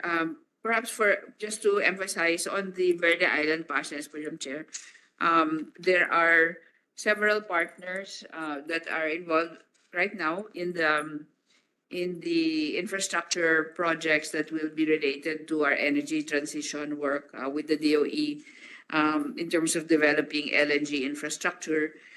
So there would be Aboitiz Equity and Ventures, Metro Pacific, San Miguel, as well as, Madam Chair, we have also reached an agreement with First Gen, ABS-CBN Foundation, who've done extensive work on the research on the marine biodiversity of this particular area, the center of the world's marine shorefish biodiversity, Madam Chair. So this work, we hope to engage provinces of Batangas, Marinduque, Romblon, Oriental and Occidental Mindoro, Madam Chair, and if we are able to engage all the way out, hopefully to Palawan as well. The salient and most important here, Madam Chair, is we will be establishing a marine scientific research station to monitor this area and then work with all the different universities that are already working there, as well as non-government organizations. These corporations, Madam Chair, have had also their foundations working on the environmental issues in this area. I should say First Gen has already been working with De La Salle for many years in this area. So we will be building on the work that they have done in order to work on the protection. Meron bang na-file na case against the oil spill in Verde Island Passage? In Mindoro. Sino nag-file ng case? Madam Chair. Madam Chair, it was spearheaded by the Department of Justice. So they filed cases against the owners of the vessel. What happened? I'm not aware of the developments of the case, but we will The way provide the updates. duty to protect the environment, you should be concerned. Yeah. Kasi grabe itong Verde Island Passage kasi famous to all over the world. Madam Chair, we continuously monitor this area, no, in terms of the environmental compliance, no. However, I think what ASEC Enran is Kasi if we will Pointing not be able to file cases against oil spill, they will not stop doing this. Madam Chair, I understand that there were cases filed so that the claims could actually be paid out to the particularly affected communities. We can get the update, Madam Chair. To give Already an with update, because if we're not strict with this, then it will continue. And nagugulat lang ako, wala talagang concern. Kasi kawawan. Yes, Madam Chair. And you know, it's so funny. Pinakamaganda sa whole world daw yung Verde Island Passage. But unfortunately, nobody filed to declare it as a national protected area, legislated protected area. Actually, Madam Chair, we have been trying to engage the different LGUs to work with us. But Walang nag-file. Yan ang the most famous, pero walang nag-file. Sino ako nag-file? I cannot do it without any Congress coming from the House of Representatives. I cannot do it kasi there should be a local bill coming from the House of Representatives and then I will approve it in the Senate. But nobody filed in the House of Representatives. So I think they don't appreciate the value of the Verde Island Passage. There's something wrong. Kasi yung bill on legislated protected area should come from Congress.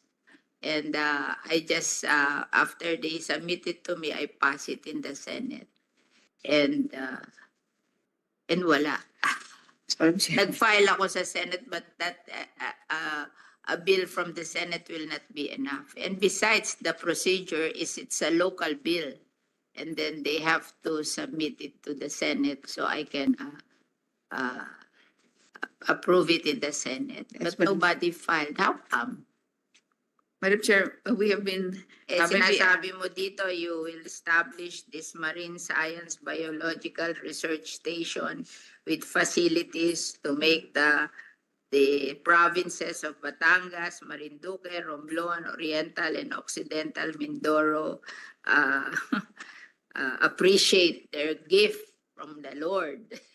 Pero walang nagfa-file sa kanila sa dami nila. Madam Chair, if I may call Assistant Director. We have already conducted the protected area suitability assessment of this area, and it really passed 95% rating. Oh, sino So- nag-file? So ma'am, we need to reconnect again with the local government. units, Nobody ma'am. filed. And And I'm Congress- leaving this committee. Madam Chair, we'll make it our goal, Madam Chair, before you leave the committee. It's engagement with the local governments that really has been the challenge. Madam Dapat kasi manggaling from any congressman in the place. Kasi like ako, magko-congresswoman ako later sa Las Piñas. I cannot do it for them. Di ba? They have to do it themselves. Kasi sila yon, makikialam ba ako doon? Di ba? Oh, walang nagfa-file. Walang nagfa-file. I guess you have to work on it. Walang Yes, ma'am, we nagfa-file. will work on connecting with the local congressmen po in these areas. Thank you. I'm so surprised kasi yung Verde Island Passage, famous yan eh.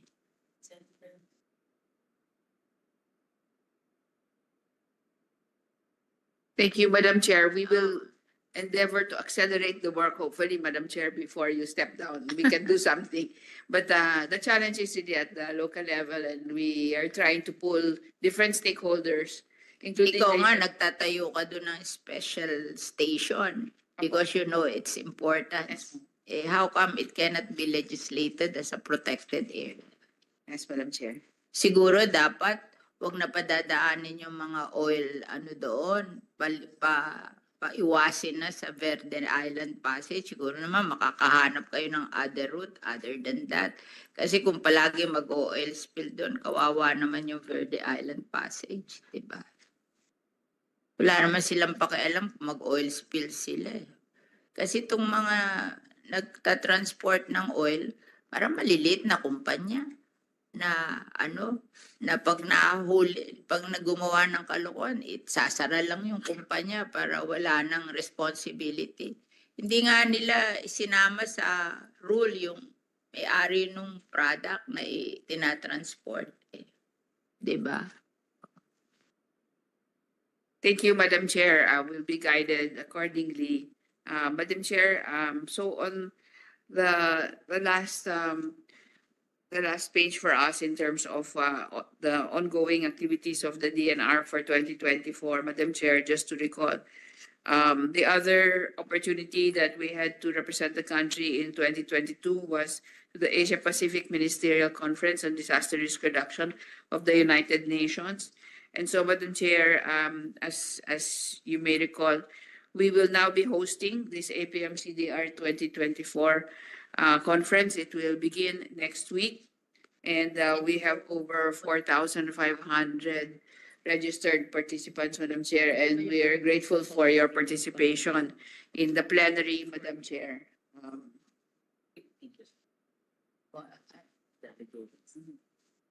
So this is an activity that is interagency. 19 different government offices are involved.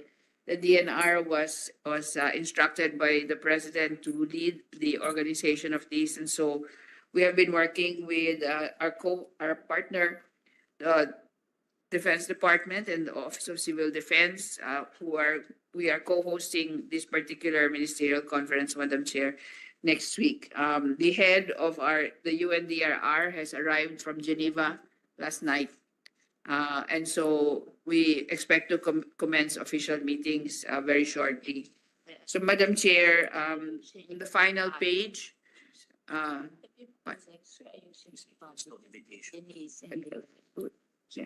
Madam Chair, we will address the logistical challenge of the invitations, Madam Chair. I know that there are invitations for you, Madam Chair, because both to the ministerial dinner at Malacanang Palace and to the plenary, I'm Madam not Chair. concerned about the invitation. I'm concerned about you going to the Las Piñas Parañaque Yes, wetland. Madam Chair, so Because we're building roads there, so I want it to be nice when you go there. thank you, So Madam that's Chair. my concern. Thank you, Madam Chair. So, Madam Chair, this ends the first portion because there are two other attached agencies whose budgets will follow, Madam Chair. So our total request, well, approved by the DBM was 26,027,113,000, Madam Chair. As you know, we are equivalent to 0.48 of 1% of the entire budget, Madam Chair. And we are trying to make highest and best use of the resources that are being given to us. And we hope, Madam Chair, for some reconsideration from the House and the Senate for some additional amounts, Madam Chair, which we will be writing to you about. So, Madam Chair, so just to go over the amount, our MOE is 47.5%, balance of which would be capital expense and personnel services of about 51+%, Madam Chair. Central office, Madam Chair, just to be specific, that's broken down into 4 staff bureaus and 16 regional offices as well, Madam Chair. The 16 regional are also here shown in this line chart. And so, Madam Chair, we'd be very grateful for your consideration, and hopefully we might be able to also appeal to both the House and Congress on some additional amounts if possible, Madam Chair. The last items, Madam Chair, would be the budgets of the two agencies. The first one being the Metropolitan Water Works and Sewage System. As you know, pursuant to EO 22 series of 2023, we have the Water Resources Management Office under the DNR, which has been actively coordinating and working with both these agencies. And so, Madam Chair, for MWSS, which is vital to the supply of NCR and surrounding regions for water, the budget is 169.58 million pesos. And then, Madam Chair, for the Local Waters and Utilities Administration, Madam Chair, we've taken note of your request, and I hope that they're ready with the information on the historical budget. Yeah, you show me also the budget of MWS, Yes, Madam historical, so I will know. This one naman talaga, 2024, 864 million. It Yes, should Madam go Chair. up, this should not go down. Yes, Madam So I'm just asking Lua to submit yung mga projects, and then we'll see what can be prioritized. Yes, Madam Chair, Oo, we will do that. para maibalik natin yung at least the same level as last year, di ba? Yes, Madam Chair. Oh, ganun. So we request LUA and MWSS. Yes. May Submit 5-year me the history. 5-year history Yeah. of the budgets for each of the agencies to be submitted within the day. And at the same time, I got also the budget of the legislated protected area. And you have been cut also. Yes, Madam Chair. And so because of that, as I said, we have One begun. from 2.3 in 2024, you are now 1.3. Yes, Madam Chair. Oh, as I was saying, we passed the legislated protected area in 2018, di ba? Before 2018, it's 13 legislated protected area. Now it's 114, and we're still passing another 10. Yes, Madam Chair. Yeah. So I thought that it should be proportionate. Yes, Madam Chair. If the budget in 2018 was 714, the increase in budget should be proportionate. So we will review this. We don't have to end the hearing today. We have to review this so that we will make the necessary changes. I wish to acknowledge the presence of Senator Jinggoy Estrada, our Senate pro tempore, Speaker pro tempore. You can now make your, I've been here a long time, so it's your turn to speak.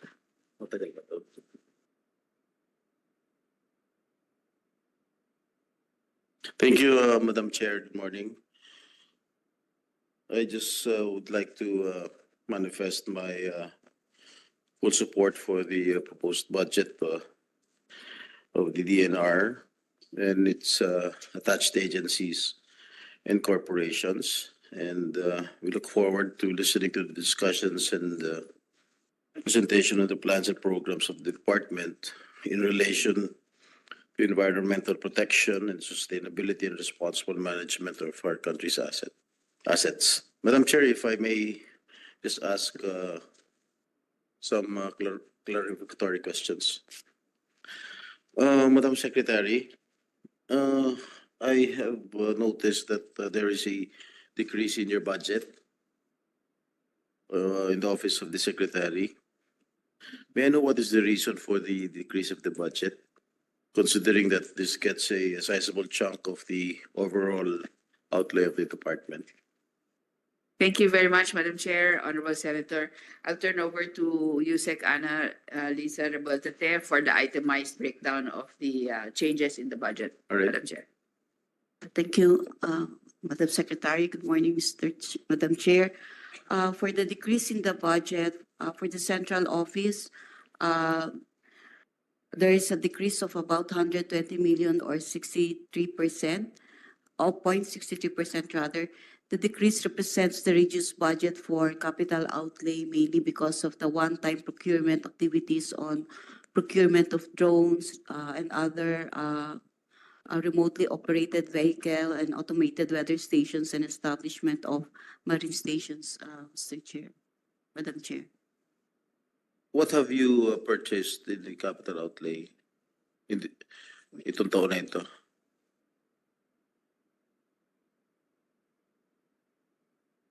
Madam Chair, and Mr. Senator, Honorable Senator, we'll turn over to BMB in terms of the movement on the procurement of the UAVs. Yes, sir. There is now ongoing procurement of drones. Drones? Drones to be used in monitoring our protected areas, sir. What kind of drones? We have three main types of drone: the VTOL, vertical takeoff and landing, to take care of big areas like Sierra Madre Natural Park. And we have small, medium rotor, the one that can navigate and hover over areas of forests. And Who small operates the rotor. drones? We need to hire people. To Experts? operate, people that can be trained to handle the drones, sir. Wala pa kayo na-hire? Haven't hired no. anyone to operate the drones? Yes, it's part of the package that will be done for the year. Right now, procurement has just commenced, sir, for this. All right, there are unfilled positions. Unfilled positions now are projected to reach 3,590 in 2025. And comparatively for this year, this is the same figure for unfilled positions out of the 21,892 authorized position. And over the years, mukhang tumataas ang unfilled positions sa DNR and this trend continues. May I know what is the reason for this? Thank you very much, Madam Chair, Mr. Chair. I will turn over to Undersecretary Augusto de la Peña to update the figures, Madam Chair. Madam Chair, Mr. Senator, as per figures for the central office and regional offices and bureaus, the subtotal for the totals for as of June 30, 2024, our plantilla positions is 19,613, sir, with 2,522 unfilled positions. However, as of September 19, 2024, out of the 19,693 plantilla positions, we have reduced actually to 2,255 unfilled positions. So how many unfilled positions as we speak? 2,255. 1,000 na lang? Yes, sir. 2,255. Unfilled positions? Yes, sir. So you have already filled the Reduced. other positions? Yes, sir. The filling and the unfilling of positions is actually an ongoing process. So as we fill the positions that were previously unfilled, some are being unfilled due to retirements and promotions and other causes for unfilling, sir. No, may I know the reason bakit hanggang ngayon marami pa rin yung unfilled positions last year? Yes, sir. Why is that so? As I mentioned, sir, it's a continuing process. So as we fill up the positions from our existing contracts of service, new hires, there are also positions that because of retirement and other causes, these are. Okay, do you vet these people who are entering the government service? At Yes, the sir. Yes, sir. We follow CSC rules regarding our hiring. All right. On another note, Madam Secretary, this representation wishes to direct the attention of the committee to the Manikani Nickel Project, currently being undertaken by Hinatuan Mining Corporation on Manikani Island, Gian, Eastern Samar. Are you familiar with this? Madam Chair and Mr. Senator, we actually sent a team there, and of course there is our former regional executive director is here that can actually report on this project. All right. The Hinatuan Mining Corporation secured a mineral production sharing agreement on October 28, 1992 and extended until March 2, 2037. 2037, haba. Covering an area of 1,165 hectares. The original and existing ECC, which was issued on February 18, 1992, covers 419.75 hectares on Manikani Island for a production capacity of 250,000 wet metric tons of nickel ore. But under RA number 11038, or the Expanded National Integrated Protected Area System Act of 2018, the Gian Marine Resource Protected Landscape and Seascape, which covers 66,000 hectares, is declared as a protected area. The legislated protected area, which is also known as the Gian Marine Reserve, groups the islands of Calikoan, Suluan, Tubabao, Victory, Homonhon, Manikani, and other smaller islands and their surrounding reefs. And under the INIPAS law, specifically in Section 20, undertaking mineral exploration or extraction within the protected area and engaging in commercial or large-scale quarrying within the protected area are prohibited.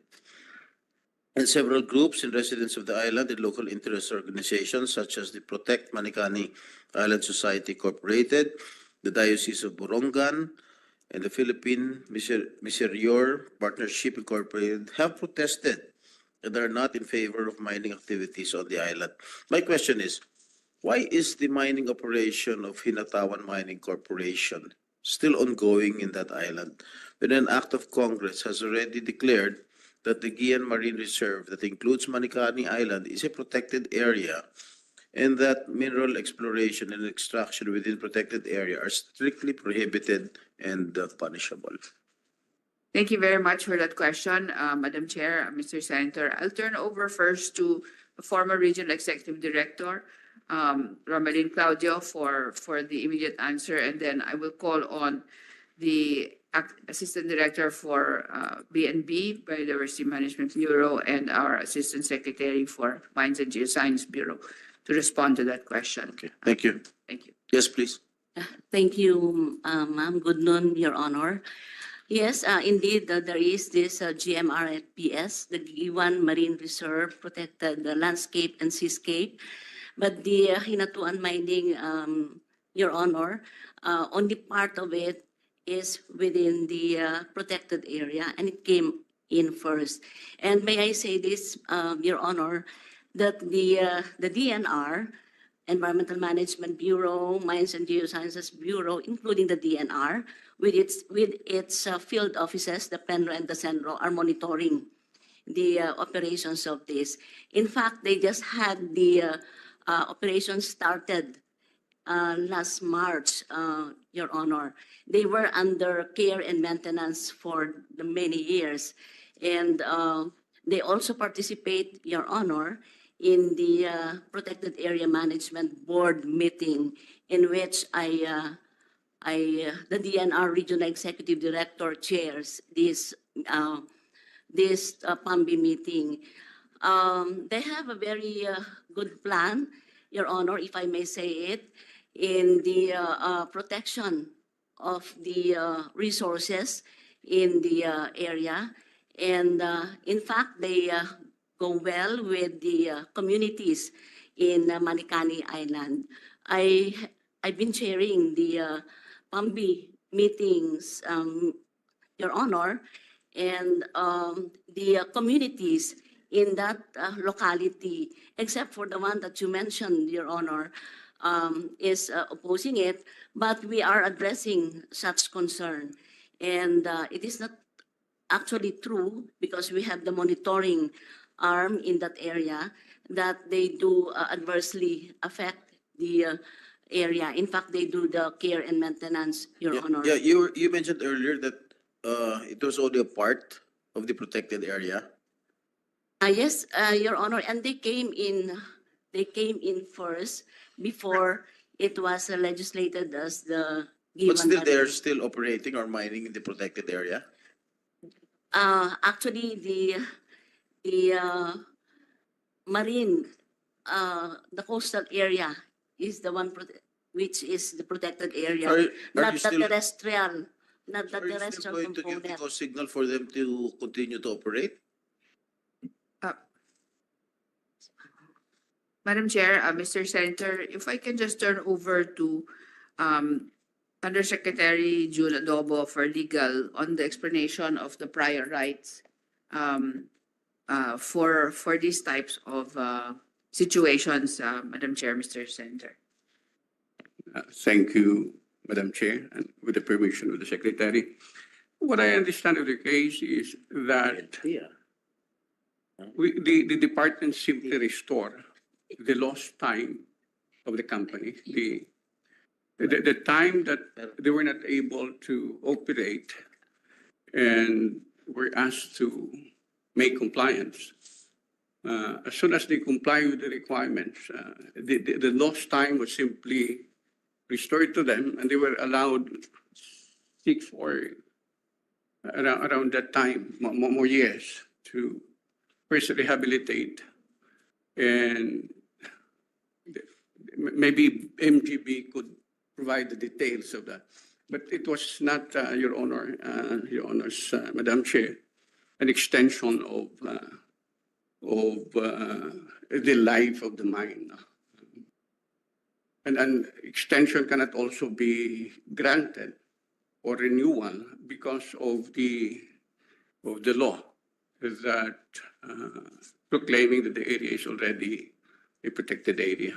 Thank you, Undersecretary Adobo. Madam Chair, Mr. Senator, with your indulgence, I will call on Assistant Secretary Enaran to elaborate.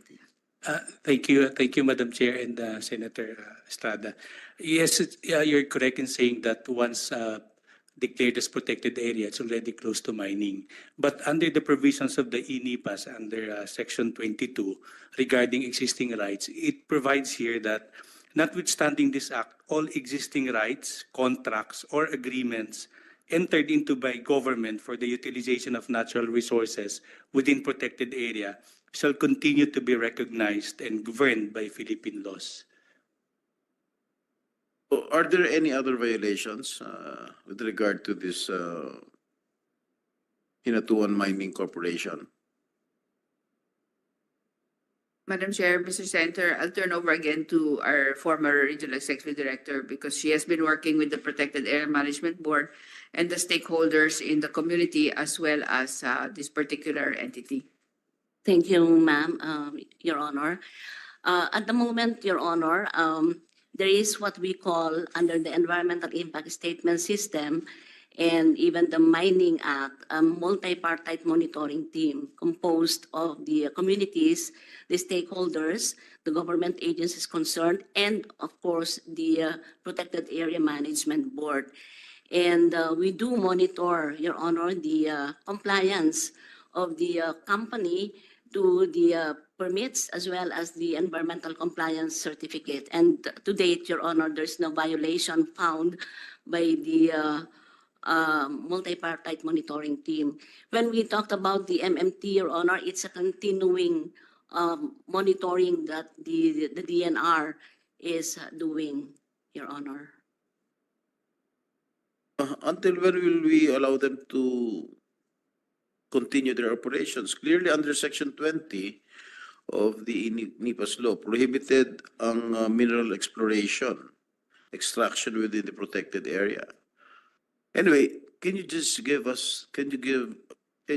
provide this committee a report, a comprehensive report with regard to this Hinatuan Mining Corporation?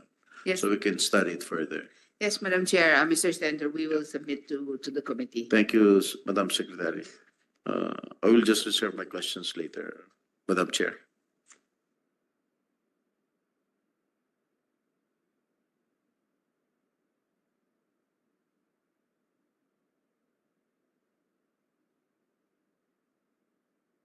We will recognize, thank you, Senator Chingoy. We will recognize now Senator Cayetano.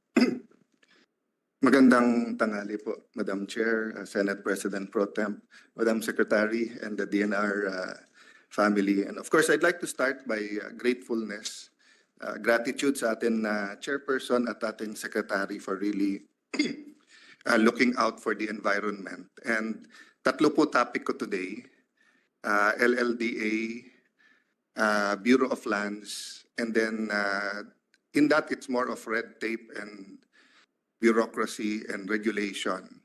Pero dun po, I'd like to take up so that matignan na nung tao niyo, yung sa reclamation, sa PAREX, and sa C6. I want to ask some questions about the role of DNR in terms of regulatory and making sure it's done well. Madam Secretary, you are a member of the board ng LLDA. If I'm not mistaken, are you chair or?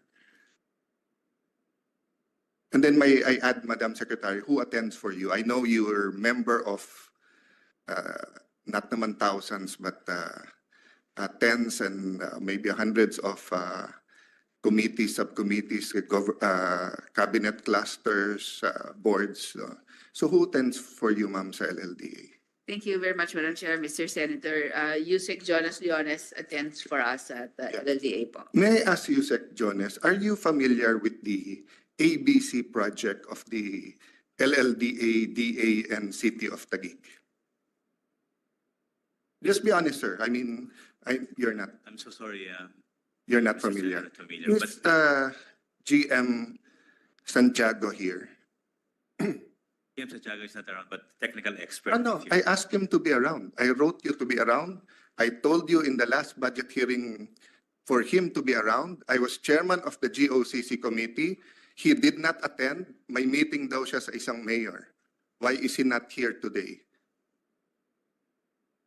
I wrote a letter to DNR to make sure that he is here. Thank you very much, Madam Chair, Mr. Senator. We did expect him to be here as well because in accordance with the requirement, he has sent a representative instead, si Engineer Hernandez. Ma'am, mas mataas ata ang tungkulin sa inyo ni LLDA President. Kasi ma'am, napapanood ko kayo sa YouTube.tv, lahat ng hearing dito sa Senate, whether it's stressful for you or it's wonderful for you, nag-attend ka. Si LLDA Chairman ata, meron atang immunity. Hindi siya subject ng Kongreso. He can refuse to be here. He refused to be in my hearing.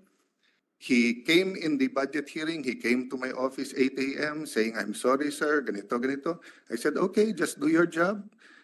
Do not snub the Senate, etc. Madam Chair, maybe I'll consult with you what we'll do with the budget of LLDA, but I'll continue for the chairs,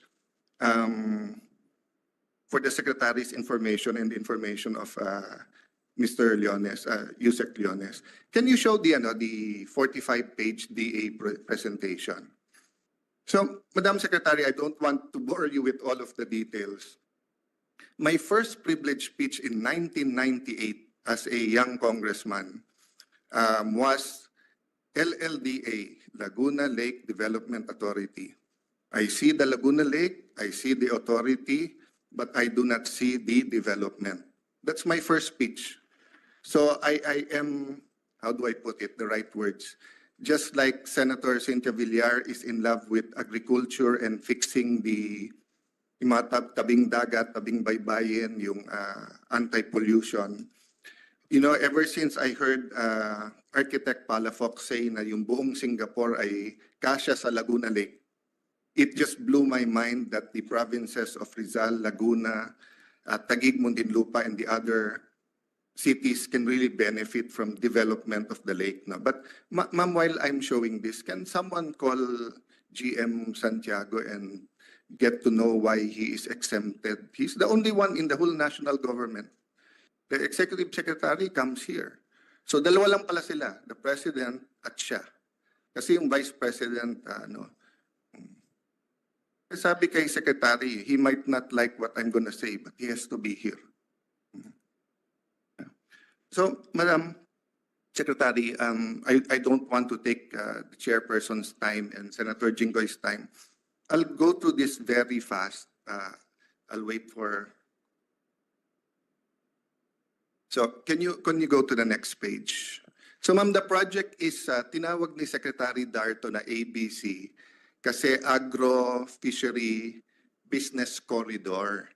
So sabi niya, because nga yung since 70s may FTI, food terminal, which was the silo, the European silo system, di ba po, na kung mababa yung bili ng mga middlemen sa farmers, they put up silos like NFA, and then namimili. But in the 70s, President Ferdinand Marcos Sr., di ba, he put up FTI.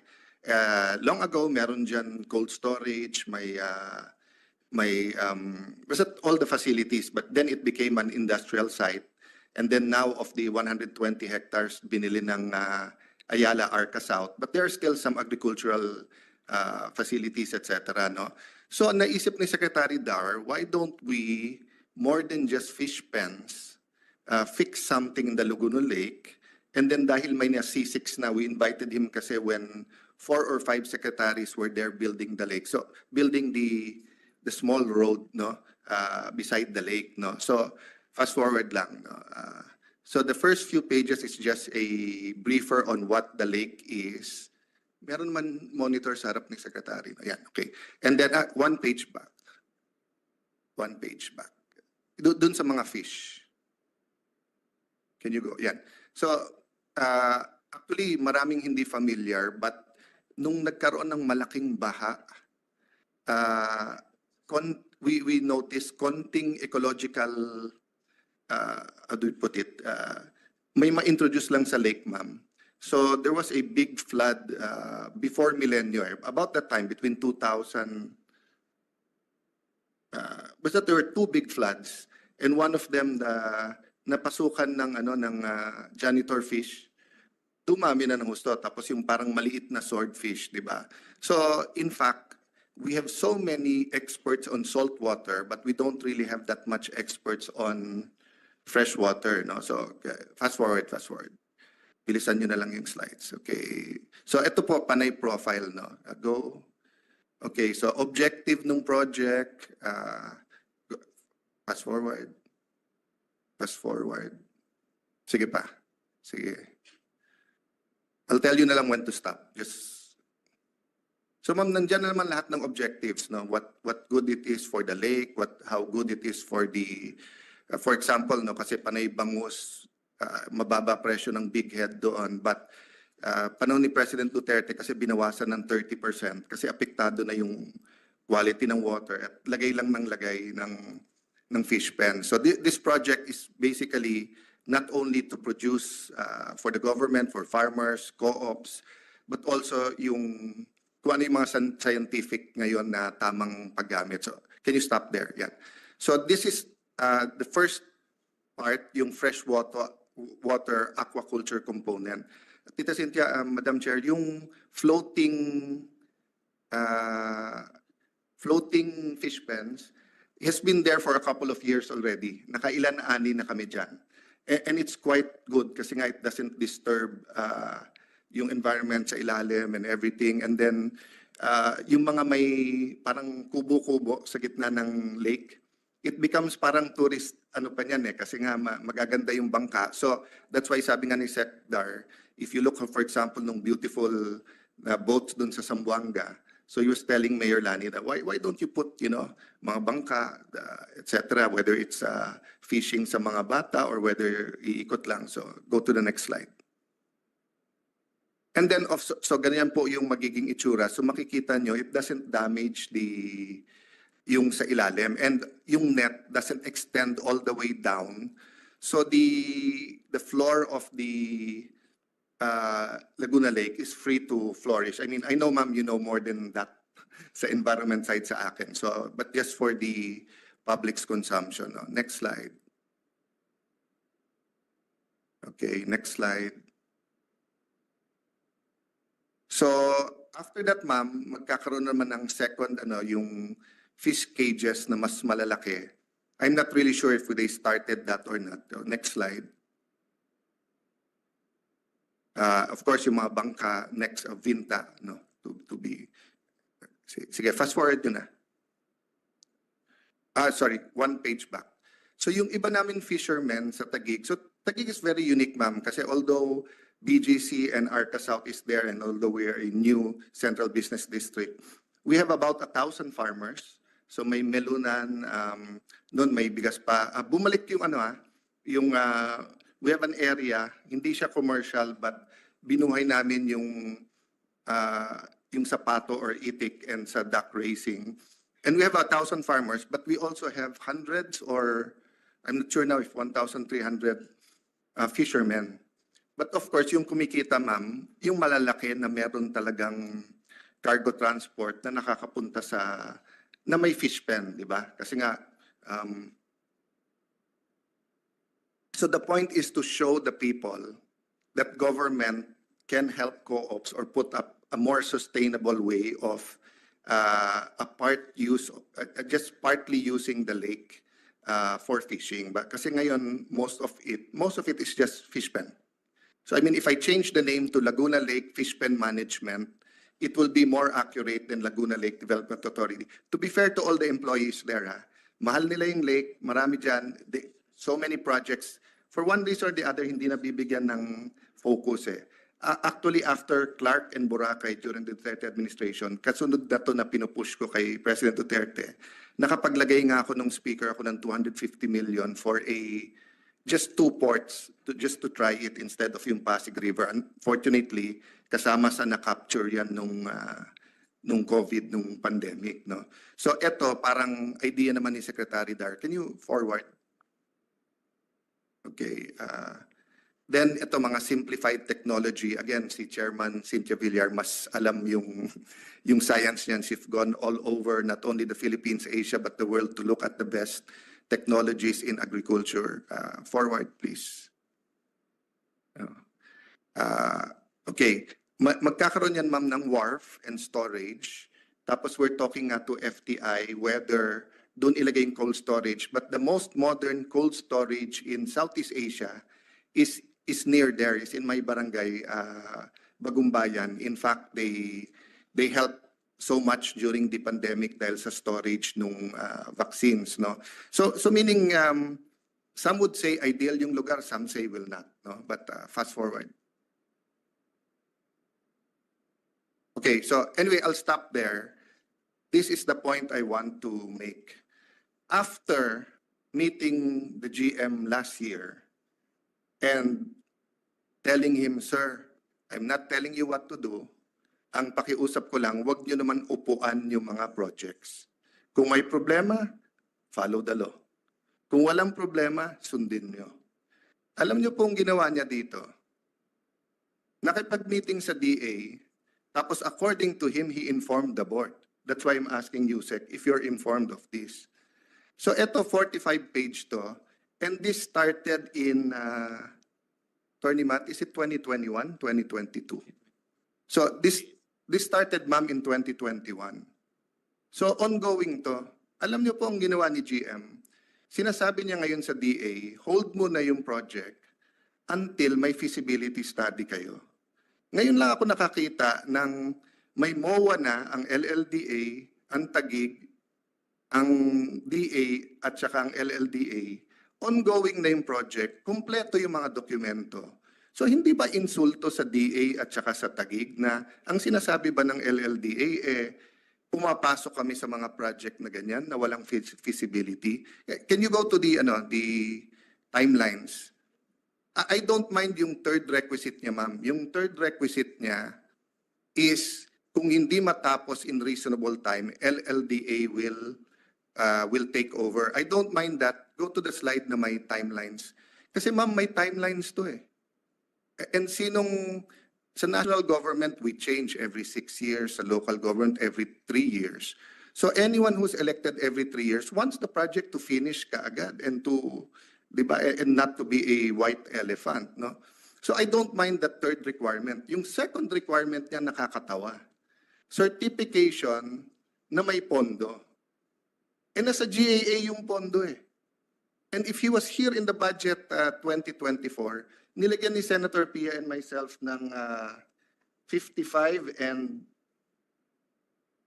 an additional 50 million for the construction of the regional fisheries hub and 50 million for the construction of post-harvest technology. So ngayon lang ako nakakita ng opisyal ng gobyerno na nasa GAA yung pondo pero hinihingi niya ng certification na may pondo. Kung sasabihin niya sa akin na, sir, pwede bang humingi kami na nirelease ng DBM or saan ba yan, okay lang eh. Kasi part ng process eh. Pero hihingan niyo kami na meron pondo. So he doesn't believe that the GAA, pag may nakalagay na pondo doon, eh ibig sabihin meron. So if he was here, I was going to ask him, dahil may mga napaso na pondo dito from the DA, is LLDA going to reimburse us for that because of the red tape? Nawala yung maraming pondo dito because of that eh. O yung bidding, procurement law. Diba? If someone wins or minsan pag walang nagbid, etc., hindi naman unli yun eh. So kung pinocure nila ng 22-23, patapos na ng 2024 eh. Diba? So I really don't understand. Then ma'am, he wrote us or the city of Taguig. May project na kasi daw dun yung Manila Water. Kaya kami na lang lumipat. Okay. Unang-una, nauna tong project na to. So this morning, I called the city administrator of Taguig. I called the deputy administrator. Sabi ko, ma'am, may project ba din Manila Water? Sir, ang project niya is all over Taguig. Eh ano yung sinasabi ng LDA? Ma'am, pinayagan nila maging staging area. So yung malalaking tubo nila, nandiyan sa lupa na yan. So ano ba mas importante? Yung project na katulad nito that will develop the lake? Or yung Manila Water may paglalagyan ng tubo nilang malalaki? Di ba? So, ma'am, can you please look into this? But I'm not comfortable approving the budget of LLDA na wala siya. But of course, I do not want to hassle our chairperson and the secretary by asking you to come back. But iba yung attitude niya, ma'am. Hindi ako makapaniwala na he can snub my committee when I was chairman. And then the budget hearing last year makikiusap. Then this hearing, hindi siya dadating. Oh. May I ask you, Sec. John? So ma'am, I'm not saying it's the best project. It's a great project. I'm saying it's transparent. In my view, it's a good project. It's been vetted. By the way, ma'am, we told the new secretary ng DA the same thing. Sir, pakitignan. Kung pangit, scrap nyo. Or if you can improve it and say, no, it's nice and we can improve it. And the new secretary knows fisheries. Eh. So actually, they've been sending people. But baliktad eh. Yung imbis na yung LLDA ang naglalakad nito, and dahil nga, yung tinignan ko yung board of directors ng LLDA eh. Actually, if the CEO or the president of LLDA presents the projects nicely, and nandun na lahat ng departamento na kailangan mo yung approval eh. Eh baliktad eh, parang sinasabi sa amin, ayaw i-approve ng board. Eh problema, naging secretary, naging speaker din ako, so alam kong hindi ganun kasimple yun. Pag hindi bringing up sa board, paano mo i-approve? Diba? So ma'am, we're here, you don't even know, and Yusek doesn't even know, there's such a good project. So I was monitoring the whole morning your accomplishments. Realistically, this could have been one from LLDA, but I don't know why they sat on this project for, to be fair to the GM, I think the second year na nung administration siya nakaupo. Second or 1 year and a half. Oh, pero more than 1 year na siya kasi last year budget hearing, siya na po yung nandito. No? So anyway, let me leave at that muna. I want to go to a second issue lang. ASEC Jacqueline Kan? Yes. Sorry, ma'am. Kan. Okay.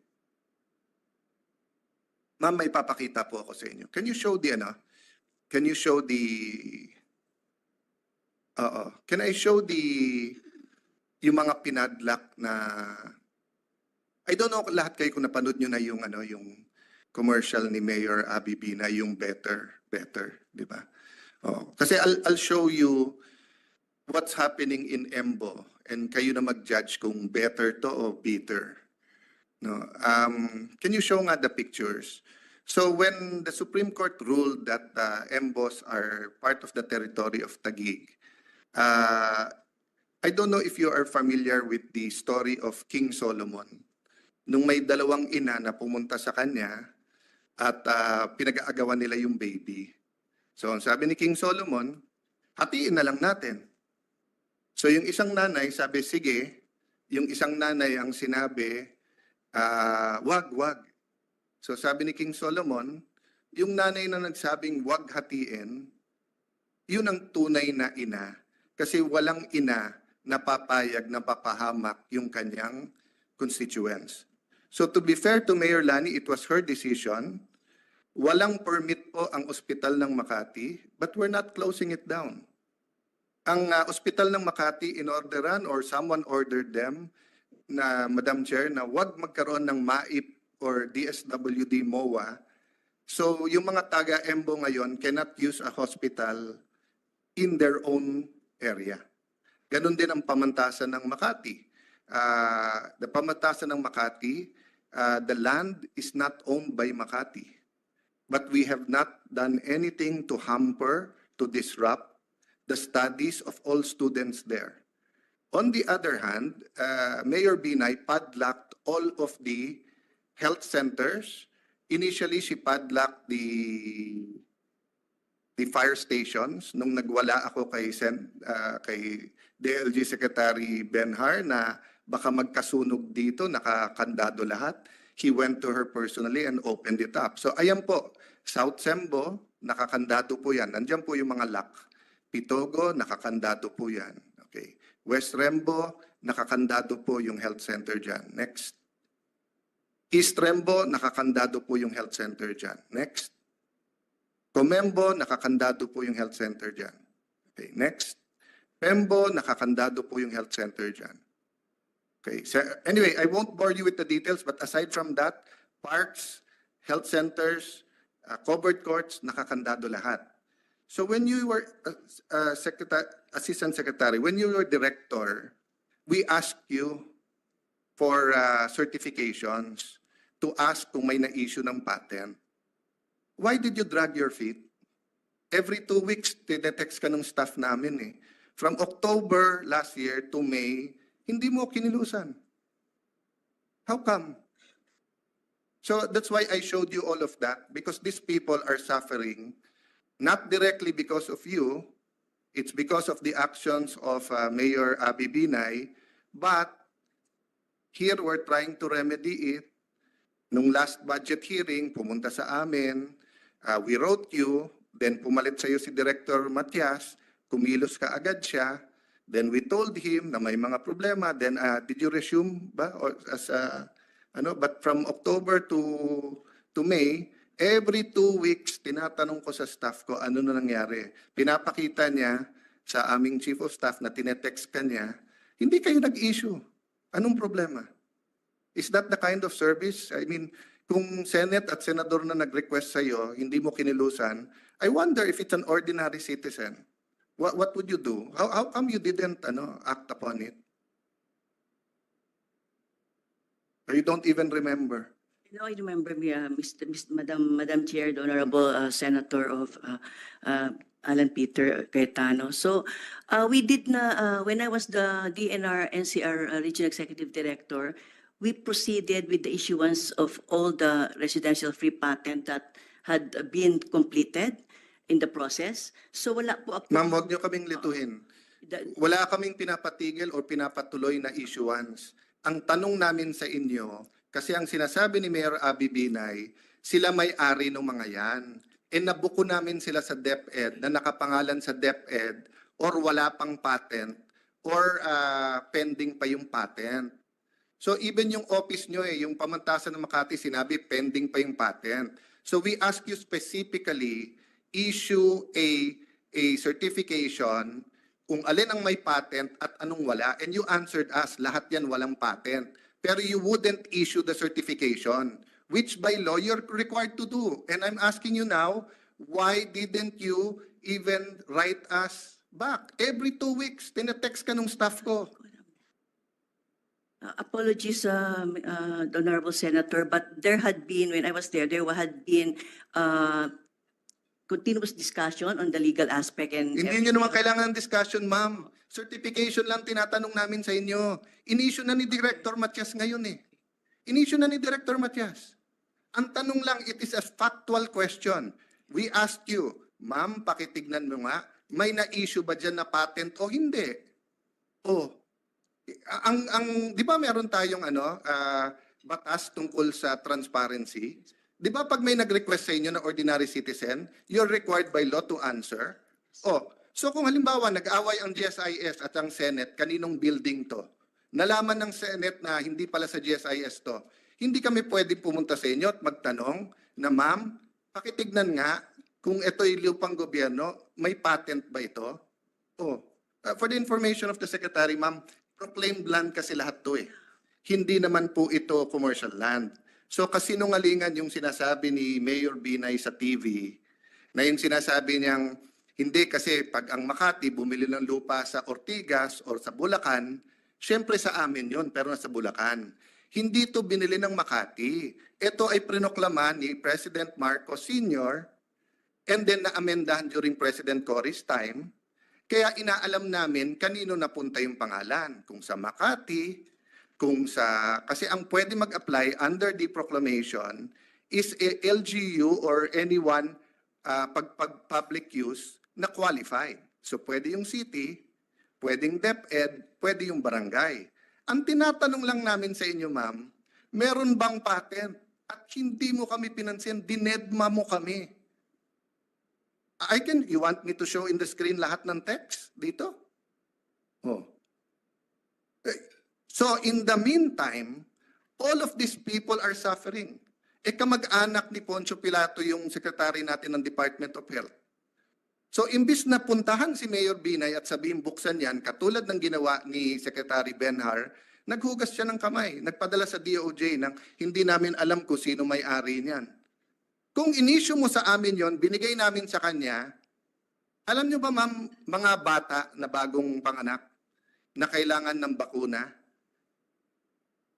pinapadalan pa namin ng sasakyan everyday galing sa EMBO dun sa existing health center namin.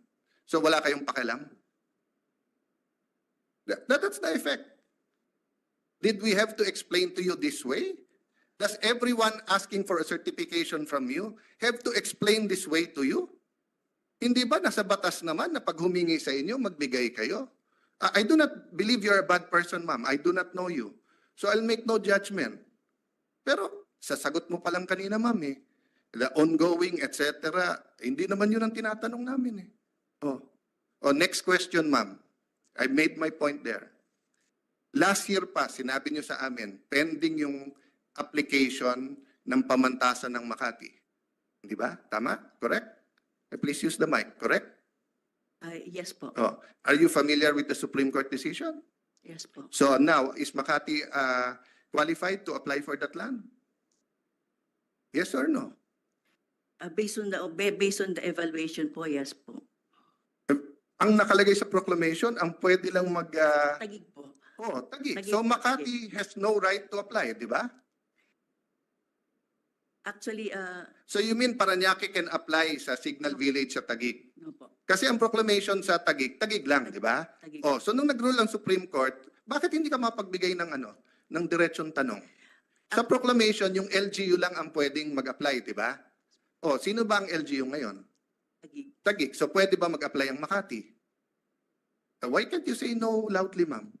No, actually po, just want to, No, to, you can explain later, but answer me yes or no so that I know. Oh, yes or no? Can Makati apply for an area in Embo? no po. No. So why haven't you denied their application? You can explain, yes. Actually po, it was a process then that we were reviewing. That's why I sought also opinion from the legal and everything po, no?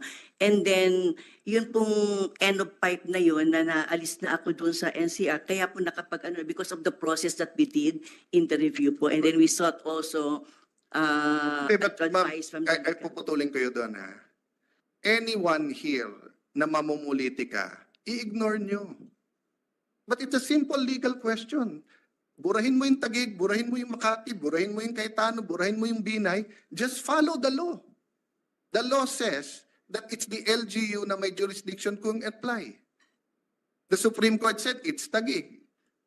It's 1 year already na binbin sa inyo.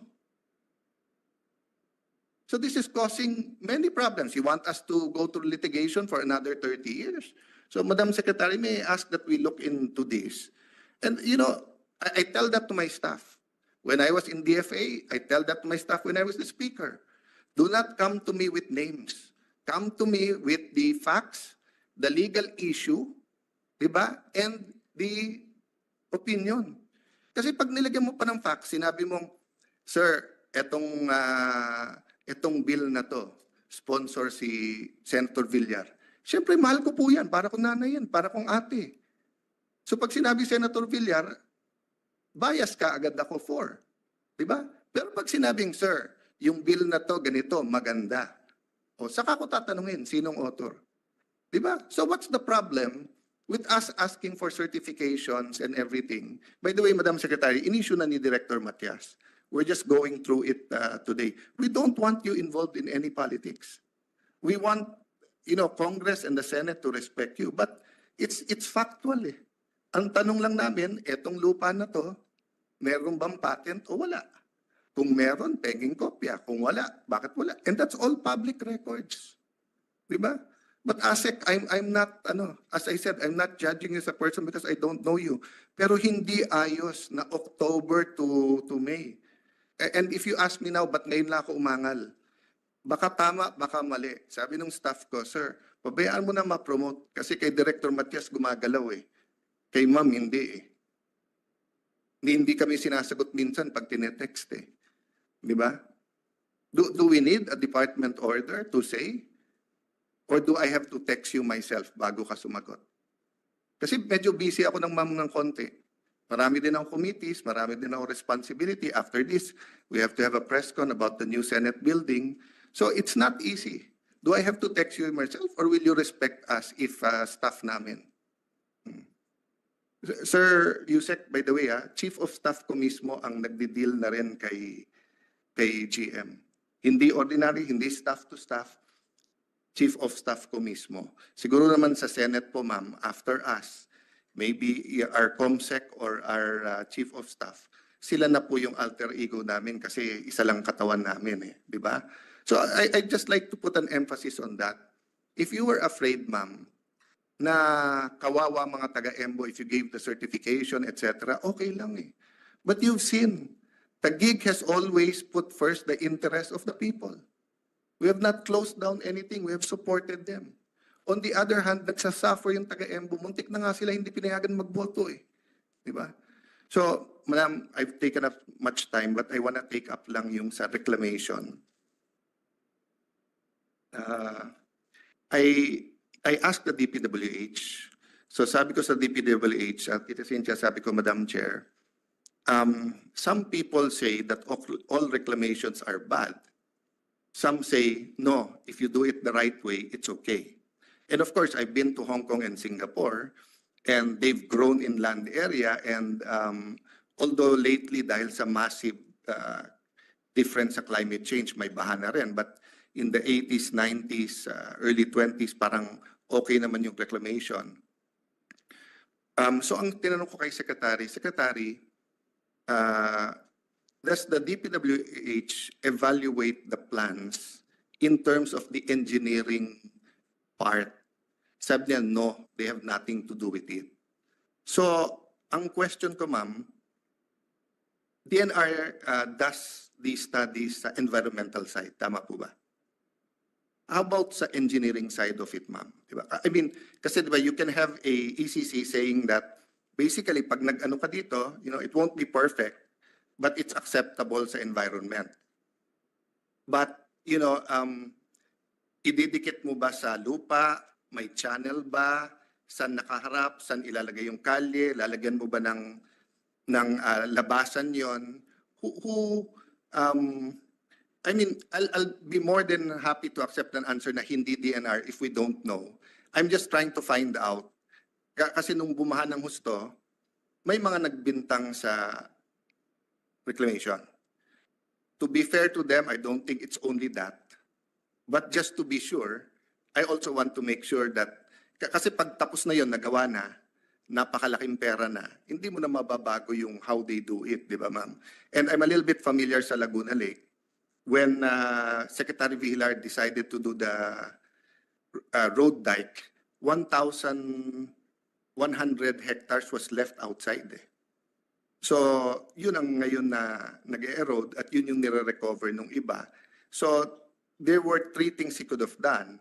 Yung napakalayo that cost much but it was in the water, then may reclamation.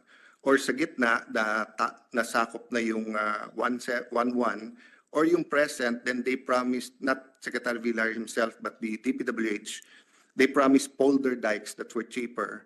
But like, as usual, pag nagawa na yung main project, nakakalimutan yung iba eh. So I'm concerned, the whole Manila Bay, di ba? But not so much, a little bit sa Bulacan, but not so much kasi nga sa billion na ginagastos not only for the reclamation but for the airport. Wala naman silang choice to make sure na maganda yung engineering kasi hindi naman pwedeng, di ba, mag-liquefy o bumaksak yung airport. So I'm sure they're really looking into that. Pero yung ibang reclamation na lupa pa lang muna, na real estate, di ba? So kung ikaw gagawa ng bahay doon, ikaw magso-soil test and everything. But the location, the engineering, the science of it all, no? Sino ma'am in charge to look at that part of it? Thank you very much, Madam Chair, Mr. Senator. The initial submissions from the proponents are given to the PRA. The PRA will then determine whether or not these projects are suitable for further implementation, upon which they will be guided then to obtain the necessary environmental clearance from the DNR. There are committees expert committees that are brought in to review the plans, Mr. Senator. So this would be the basis to respond to your question on whether the engineering actually would be appropriate for the kind of impacts that this project would have on the ecology of the area. And on the present, at least sa Manila Bay, because you suspended it for a while and got experts, medyo natignan yon. What has been was suspended, Madam Chair, Mr. Senator, by the OP, by the Office of the President. What we are looking at now is the compliance review of the documentation that has been submitted. And we are also producing a cumulative impact assessment, Mr. Senator, Madam Chair, which we deem absolutely imperative to have in order to then evaluate the suitability of the type of engineering that was proposed at the time of the submission to the PRA. I'm happy, ma'am, with your answer. Ang point ko lang naman in all of this is that we've seen it, di ba? So for example, ang isang medyo ongoing discussion with DNR is that should DNR be the protector of the environment, pero siya din nag-i-issue ng licenses, let's say, sa mining, di ba? So, because like sa US, may EPA nga ba yung, di ba? But of course, that's also not a perfect system, di ba? Minsan naman, you have presidents railing at EPA na they're holding it back, kaya taas ng presyo ng gasolina nila and everything. So wala namang perfectong sistema. Ang point ko lang, ma'am, we want to get to the point na pag may government approval, people can sleep 100% na 50 years from now or 25 years from now, walang mangyayari na will regret and sabihin hindi kasi naayos, no? So with that answer, I'll ask also PPA, no, if they have the technical capability to, the PRA, the technical capability. Kasi nga, iba kasi ma'am, di ba yung sabihin mo lang 50 hectares, 200 hectares dito, but ano talaga yung forma ng 200 hectares na yon? And let's say sa dulo nung doon, how will you, di ba, what kind of engineering enhancements or interventions will you use? So kung may river na palabas doon, di ba, will you, and just for the public who's listening, Madam Chair, no? Kasi nga, as a young public servant, I wasn't knowledgeable about that. So when they were building so much things in Taguig, of course, we were happy. But nung bumabaha na, doon lang in-explain sa amin ng urban planners na kahit bukid yun, meron yung pang ano ng water, di ba? That's why like now, we're insistent dun sa water retention ng bawat building para nga hindi lahat pumapasok doon. So I just don't know kung, kasi if you just follow the building code, medyo okay na yon. But like BGC, many people don't know. That's why it's more, we have a separate ordinance and a higher standard than the building code with density and of course the Americans built yung water retention area, etc. No? So I just want to make sure, ma'am, na we do our part to make sure that all this, by the time na maganda na lahat yan, unless may dugong enrili ka that you're blessed to live 100 years to see, di ba, yung mga nangyari, I don't know if I'll be here to see these reclamations be like Makati, Ortigas, BGC. I hope I will be. But I don't want na magsisi nun na ang ganda nga dun, bumaha naman dito, etc. No? So that goes to my second question, ma'am. When I asked DPWH, they're still studying the Pasig River Highway, the highway on top of the Pasig River. And our Bishop Milo of the Catholic Church and many NGOs, have brought up concerns to us. And I was wondering, is DNR also looking into that, or tapos na kayo, or wala pa sa inyo? Thank you, Madam Chair, Mr. Senator. It hasn't come to us yet in this regard. But if I may also respond to your other comments, Mr. Senator, Madam Chair. One of the points I raised yesterday in the 55th anniversary of the LLDA was this issue of adaptive environmental governance. And at the end of the day, Madam Chair, Mr. Senator, adaptive environmental governance needs to be driven by the science that is available and that is projected into the future because of the different changes we expect po.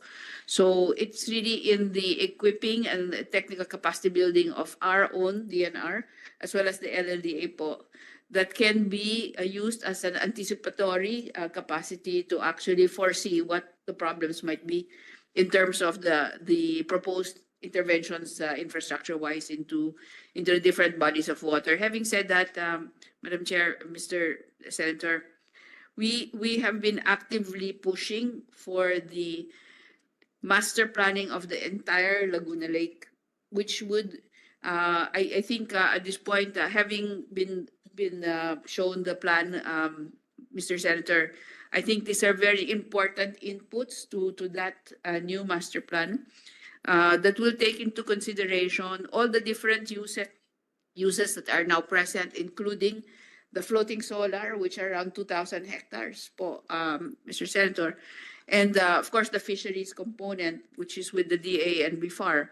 But the industrial uses and the land use changes, including all the way to the building code designs, which I think that you would be at the forefront, Mr. Senator, in terms of going beyond the standard to actually anticipate the potential impacts, especially due to climate change. And so we would be very happy to work with your office, Mr. Senator, Madam Chair. Thank you with that, Madam Secretary. And siguro yung, may I also read a little bit, or when you do come out with reports dun sa Manila Bay reclamation, because one of the unintended consequence there is more crowding in Metro Manila. So I do understand why economically, financially, it's feasible. Kasi for the same peso per peso, mas malaki talaga profit sa Metro Manila and all the infrastructure is here, malapit sa airport, and Manila Bay is Manila Bay. Diba? It's one of the most beautiful bays in the world. Diba? The Sunset have launched many courtships and proposed marriage proposals and everything. But having said that, kita mo sa BGC ang ganda eh. As soon as you get outside, yung traffic, etc. Because nga, may unintended consequences. So even if the actual reclamation is okay, vis-a-vis the whole Metro Manila and the whole, I mean, if you look at the map, di ba? Nagsiksikan talaga lahat ng Pilipino dun sa pinakamakitid sa Metro Manila. That's why we should really go towards Bicol and go towards Nueva Ecija, Rizal, etc. Having said that, ma'am, hindi ba, may I propose lang, I mean, or ask you as a favor to bring it up sa cabinet cluster, hindi ba dapat baliktad kung may proposal, katulad ng Parex, dapat DNR muna? Kasi kung mauna yung engineering at saka yung financial, tapos kontrabida na naman yung environment.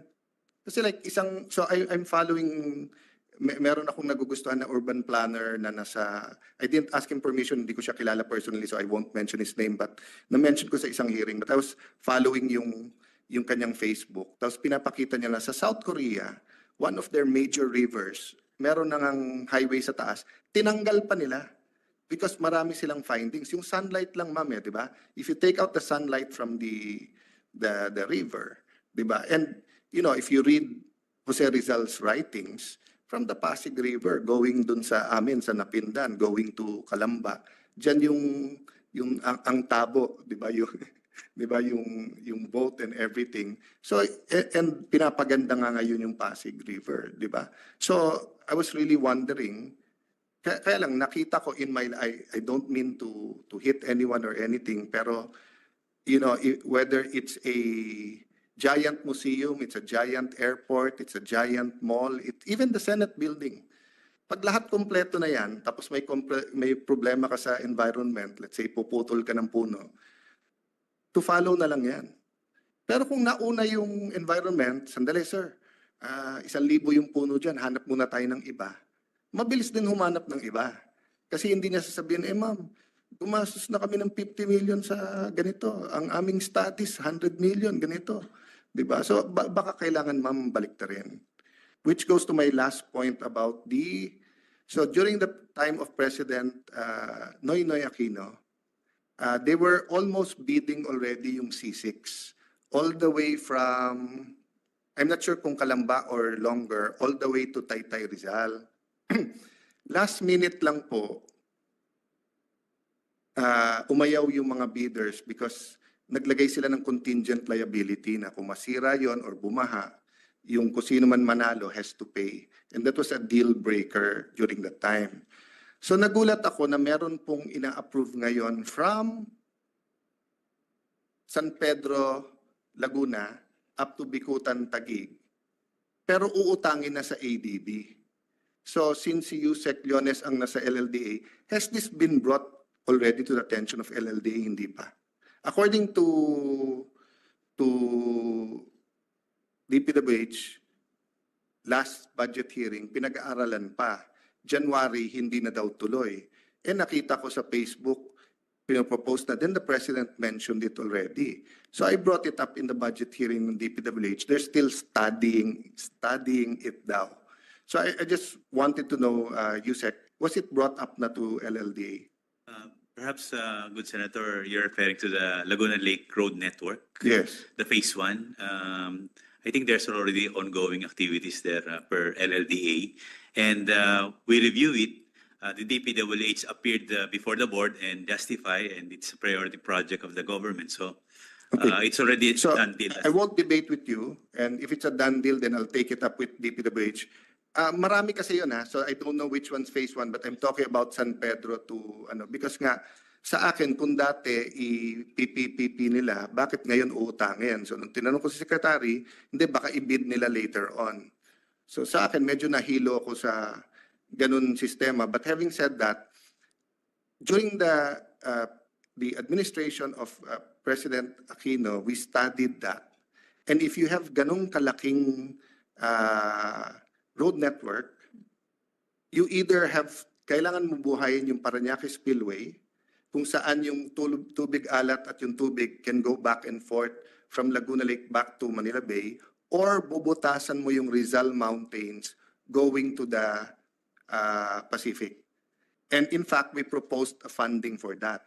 Na mag-reclaim kayo pang real estate, but aside from a real property tax, because that will be really an expensive property on the lake, put parang a sinking fund or a floating fund, to not use sinking, no? A fund that will go to pay for that. Ang point ko doon kasi, Yusek, I know you have no power to stop DPWH, but you have the power to say whether it's good or not for the lake.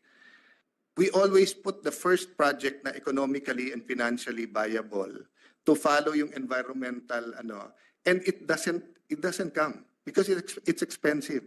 So ubusin muna natin fossil fuels, gamitin natin yung pera para linisin. Walang pera para linisin. That's why dun tayo sa clean energy, no? So can you take a second look at that? And I will ask DPW, dahil sabi nila sa akin, hindi. Unang-una, wala silang kakabitan sa Bikutan because not to make excuses, Madam Chair, but yung kanto sa Lower Bikutan, I live there eh. So dati yon 3-minute drive. Ngayon, it's about 15 to 30 minutes doon lang.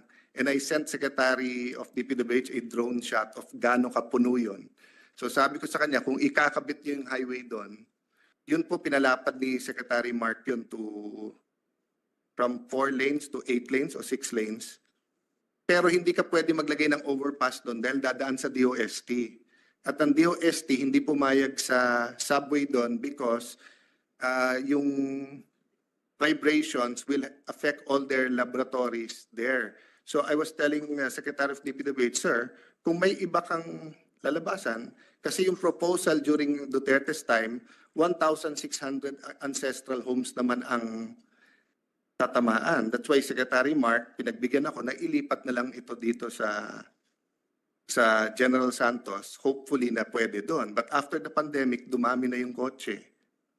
So sa amin is both traffic and being sensitive to our constituents, Camp Bagundiwa, PUP Taguig, DOST, but also the environment. If we keep building roads along the Laguna Lake, but wala yung tunay na what do you call that, ma'am, yung dredging, di ba? And then hindi nakakapasok yung tubig alat. It's an ecological disaster. It won't be 25 or 50 years, baka 10, 15 years pa lang from now. The road dike, ma'am, nung ginawa yon, sabi, there's no way na aabot yung tubig doon. Pero nakadalawang storm na parang 1 foot na lang.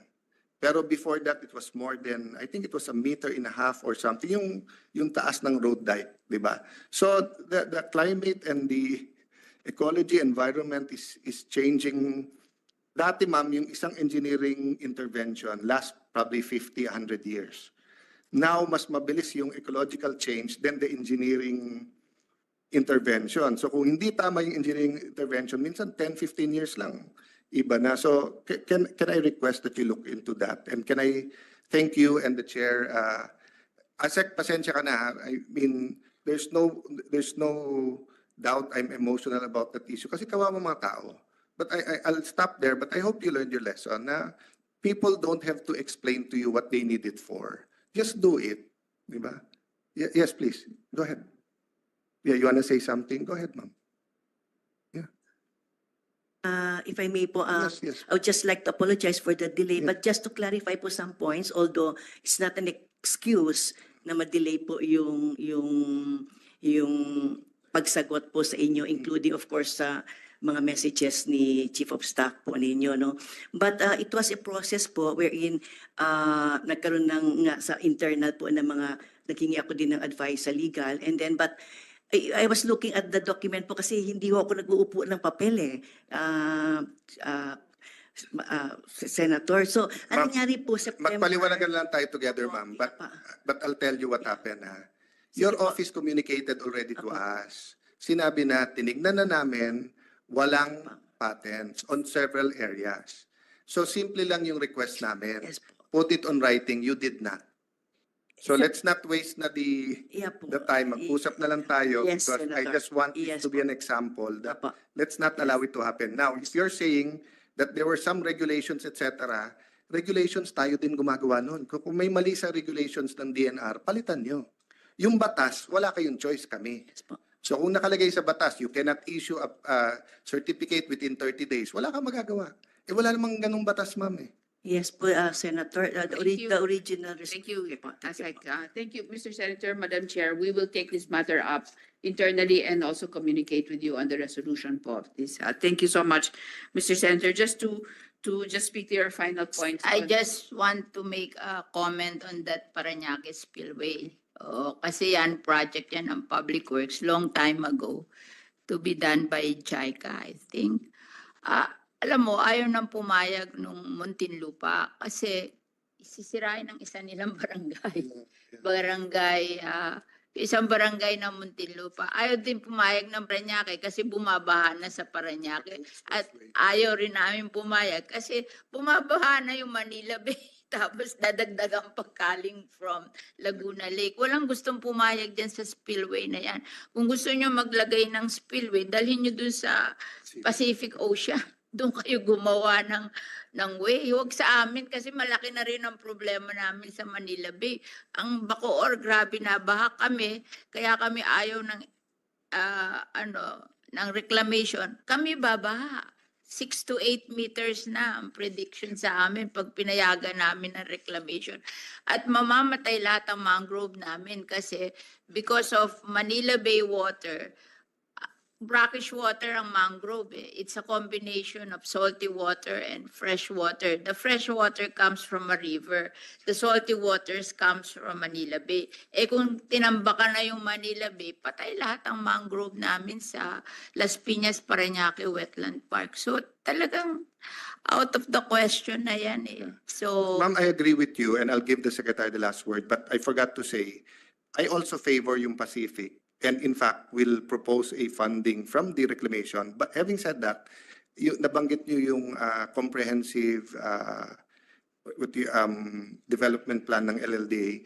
I commit to help work for that funding if by the time you get to the plenary, I mean, if it's ADB or JICA type that sila magfa-fund, etc. But kung, if it's 50 or 100 million, ang balik sa atin yan is not only a billion, hundreds of billions, baka much more. So I'll personally be more than happy to push for X amount, but give us an idea lang, ma'am, of something of that magnitude. Ano yung funds? And secondly, please, Yusek Jonas, i-compare mo yung BCDA law sa LLDA law. That's what we're doing, and I talked to Senator Chairman Mark, who took over the committee on government corporations. But I'm working on BCDA and LLDA pa rin. Ako pa rin yung vice chairman in charge. But, BCDA, grabe ang development. But they were given some things na hindi binigay sa LLDA. No? So baka it's time also with the master plan na ma-amend yung LLDA law. So ma'am, you can have the last word, but thank you for listening. Thank you, Madam Chair. Thank you, Mr. Senator. I just wanted to share also that as part of the cumulative impact assessment of the reclamation projects in Manila Bay, we have engaged a regional planner to also, so you mentioned, Mr. Senator, yung urban planning, and we have actually engaged as part of the cumulative impact assessment team, a regional planner to look at the impact of these proposed reclamation projects on the regional load of people, solid waste, water, power, in order to say what would really be needed in order to sustain if this were to go through. So our regional planner po, if I may share, as part of the Marine Science Institute's team is Dr. Arturo Corpus, who is with the UP, and he is producing the regional planning implications and options for the creation of new urban and regional spaces as opposed to the proposed projects po. So thank you very much po. And thank you, sir, for your offer to support the master plan. That's very well noted. Thank you very much po, Mr. Senator. Connection, I just want to ask, what's happening to the review of Manila Bay reclamation? Is it going forward na merong mangyayari na, or wala pa ring decision on what is good for Manila Bay? Thank you, Madam Chair. The cumulative impact assessment is nearing completion.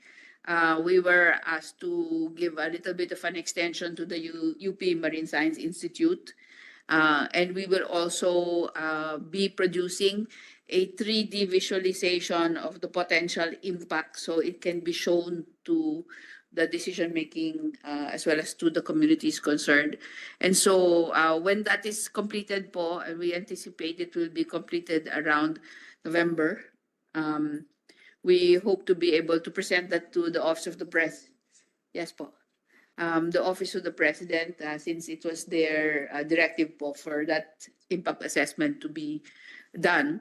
And then the OP will then take the decision po on how to move forward. Ma'am, one point lang on that. It might not be an environmental, it might be, or it might be an aesthetic thing. Kasi fan ako ng Sofitel but wala na tayong nagawa. But I was surprised na GSIS naman pala na may-ari nung lupa ng Sofitel. So kasi kung ako ang GSIS, nagreklamo ako sa reklamasyon kung bakit doon hinarang, because there's a US Supreme Court case wherein a chicken farm tinabihan ng airport. Alam to ni Yusek Kuna because we share the same law school. But di ba, the chicken farm, hindi na nang itlog sa ingay ng mga eroplano. So sabi ng US Supreme Court, because nauna yung chicken farm or poultry, kaso sa airport, di ba, entitled sila sa damage. So kaya ka nga nagpapakasal doon, kaya ka nga nag-anniversary sa Sofitel kasi kaharap mo yung dagat. No? So ang point ko lang, if yung, I know it'll be more expensive, but actually mag-gain yung mga nagre-reclaim. If they move it ng konti at may channel ka na, so of course you'll have to pay more for the, yung repropping there, whatever you call that, di ba? And of course you'll need bridges. But can you imagine the beauty din nung place and then yung ikot din nung tubig? So yun pong sinasabi ko na if we don't do it earlier, di ba? Hindi na natin makakahabol 25 years from now. But this review, baka sakaling stressful man sa mga nagre-reclaim ngayon, pero kung gumanda din naman development nila, di ba? So that's why I pity yung mga, even yung mga hotel di ba, na kaya ka nga gumawa, nandun So I don't even know about the regulations ng Pasay at saka ng Manila kasi may mga ibang cities in the world, no? Ang kanilang bibigyan ng permit, di ba? The closer you are to the water, mas mababa ka. Tapos the further, mas mataas. So that pati dito nabebenta, tapos yung penthouse dito nakikita. So may konting regulation, not later on.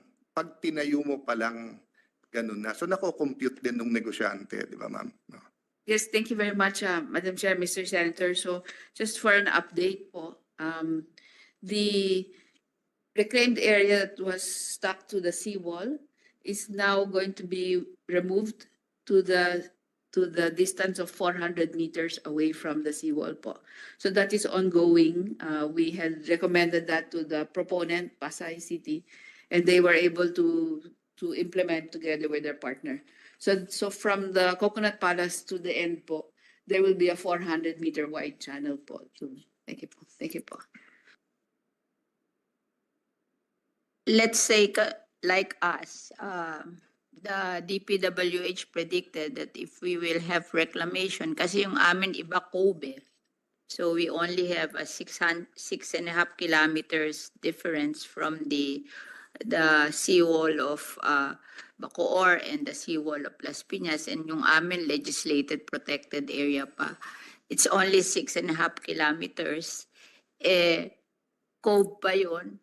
Saan nadadaan ng tubig? We have 4 rivers coming out of our river, and then there's another 2 rivers coming out of Bacoor. Where will they go? So So ma'am, that's part of our community impact assessment work po in terms of the circulation and flow of not just the water po, but also the pollutants in the water, as well as the biological implications for the fisheries and the mangroves. So circulation of water, yung physical components, chemical, biological, are part of that actual Ano sa study amin, po. very limited ang space. Kasi Opo. unlike yung Manila, yung Pasay, they go straight to, ano yun, Atlantic Ocean ba yun? O yung pinupunta nila, wala silang baharang eh. Kami, it's a cove eh. Opo. So, we are limited to that 6.5 kilometers and Cavite has 2 rivers, kami 4 rivers. Where will the water go? So ma'am, that's part of our modeling po that we're doing now in the community impact assessment, the physical movement of the water po. And then, And we hope- to make it worse, it's a legislated protected Yes, area pa. Yes, And we have to preserve our mangrove Yes. and our Yes. bird sanctuary. Yes, Madam Chair. Ma'am, on that point lang, I'm sure the experts are doing it na, but just as kung redundancy man yung sinabi ko, allow me to be redundant. Yung gamitin na lang data yung last 2 years, di ba? Kasi kung gagamitin lang data, let's say sa rainfall, sa amount of water, if they use the last 20, 25 years, sobra ng, just the last habagat, di ba? Who, right after the SONA, who, even when we had, nagkaroon tayo, Madam Chair, ng habagat na walang pasok din sa Senate ng 1 week. It was, I think, during Senate President Enrile's time. Grabe din yun. And we thought that was already, and that was the first time na yung sa both Manila Bay and, well, first time at least that I saw it, and sa Sofitel na tinamaan na yung, di ba, that's why they had to repair yung sa may Manila Bay, dito sa may Rojas Boulevard. So I think if they average it still won't work. They really have, I don't know the science, but I think the last 3 years is a better indication of what, and di ba ma'am, assuming extreme yung last 3 years. Kung extreme pa rin the next 20 years, safe pa rin tayo. But assuming bumalik sa dati at mas konti, then we just overbuilt, walang mawawala. So may I just say that, and if it's redundant, okay lang, but if hindi, if they're using a 10-year, 15 years, especially kung foreigners, kasi meron silang standard dyan na 10-year o 15-year na sa studies nila. Pero iba talaga the last 3 years. So pag in-average nila, bababa yung standards natin Yes, thank you very much, Madam Chair, Mr. Senator. So typically po ang ginagawa, to look at the normal and to look at the extreme so that you have scenarios po in terms of the planning decision making po. But di ba ma'am, the new normal is the extreme Opo. So that's the problem. So even if you say na it's once every year na lang, but still buong Metro Manila, halos buong Cavite, halos buong Bulacan, di ba? I mean, sa Bulacan, Bulacan's not known for flooding, but then suddenly every year, di ba? Thank you very much, Mr. Senator. We will make sure that the extremes are in fact incorporated, and that is really one of the scenarios po. Thank you po, Madam Chair, Mr. Senator. Thank you po. Okay. I guess we have done a lot, and I just want to summarize our concerns.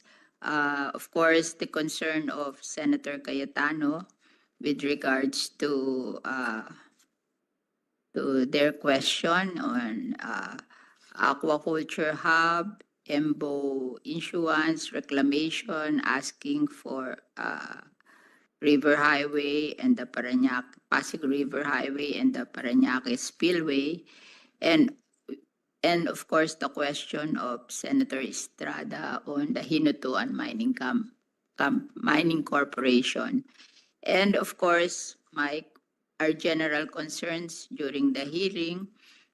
We have to. I'm particularly interested to review the budget of the legislated protected area because it was cut and it's now 114 going 124. So I thought that we should review that. That's very small relative to what it has been when it was only 13 legislated protected area. And of course, the budget of LUA, the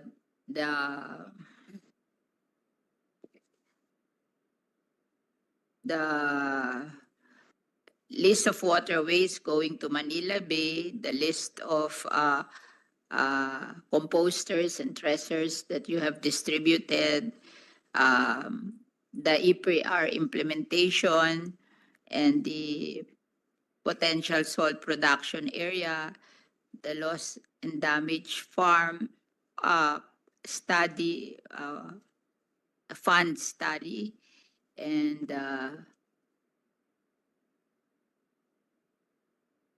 I'm also concerned about the the water agency reorganization. I'm concerned about that.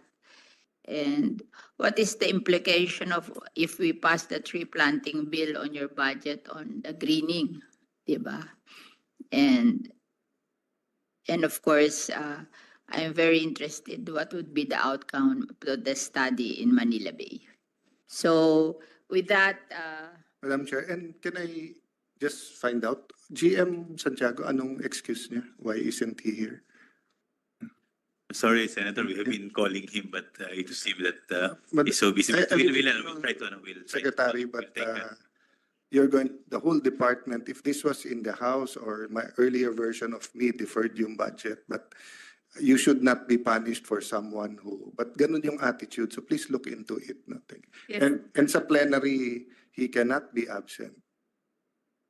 wish to inform the senator that we are not approving the budget today. We are suspending the hearing of the budget until these requirements are fulfilled, and then we'll schedule another hearing. So we have to finish all this that we want to clarify, diba?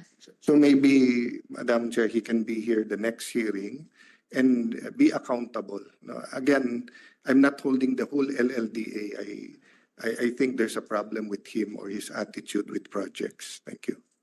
Thank you very much, Madam Chair, and well noted, and Mr. Senator, well noted. We extend our gratitude to the senators, DNR officials, and other guests who participated in today's budget hearing. Although today's discussion has provided us with valuable insights, we believe additional time is needed to address the remaining questions. So therefore, we will schedule another hearing after this. We are suspending the hearing. Of the Committee on Finance, Subcommittee B, is hereby called to order. I welcome you all to this budget briefing on the proposed 2025 budget of DNR and its attached agency, namely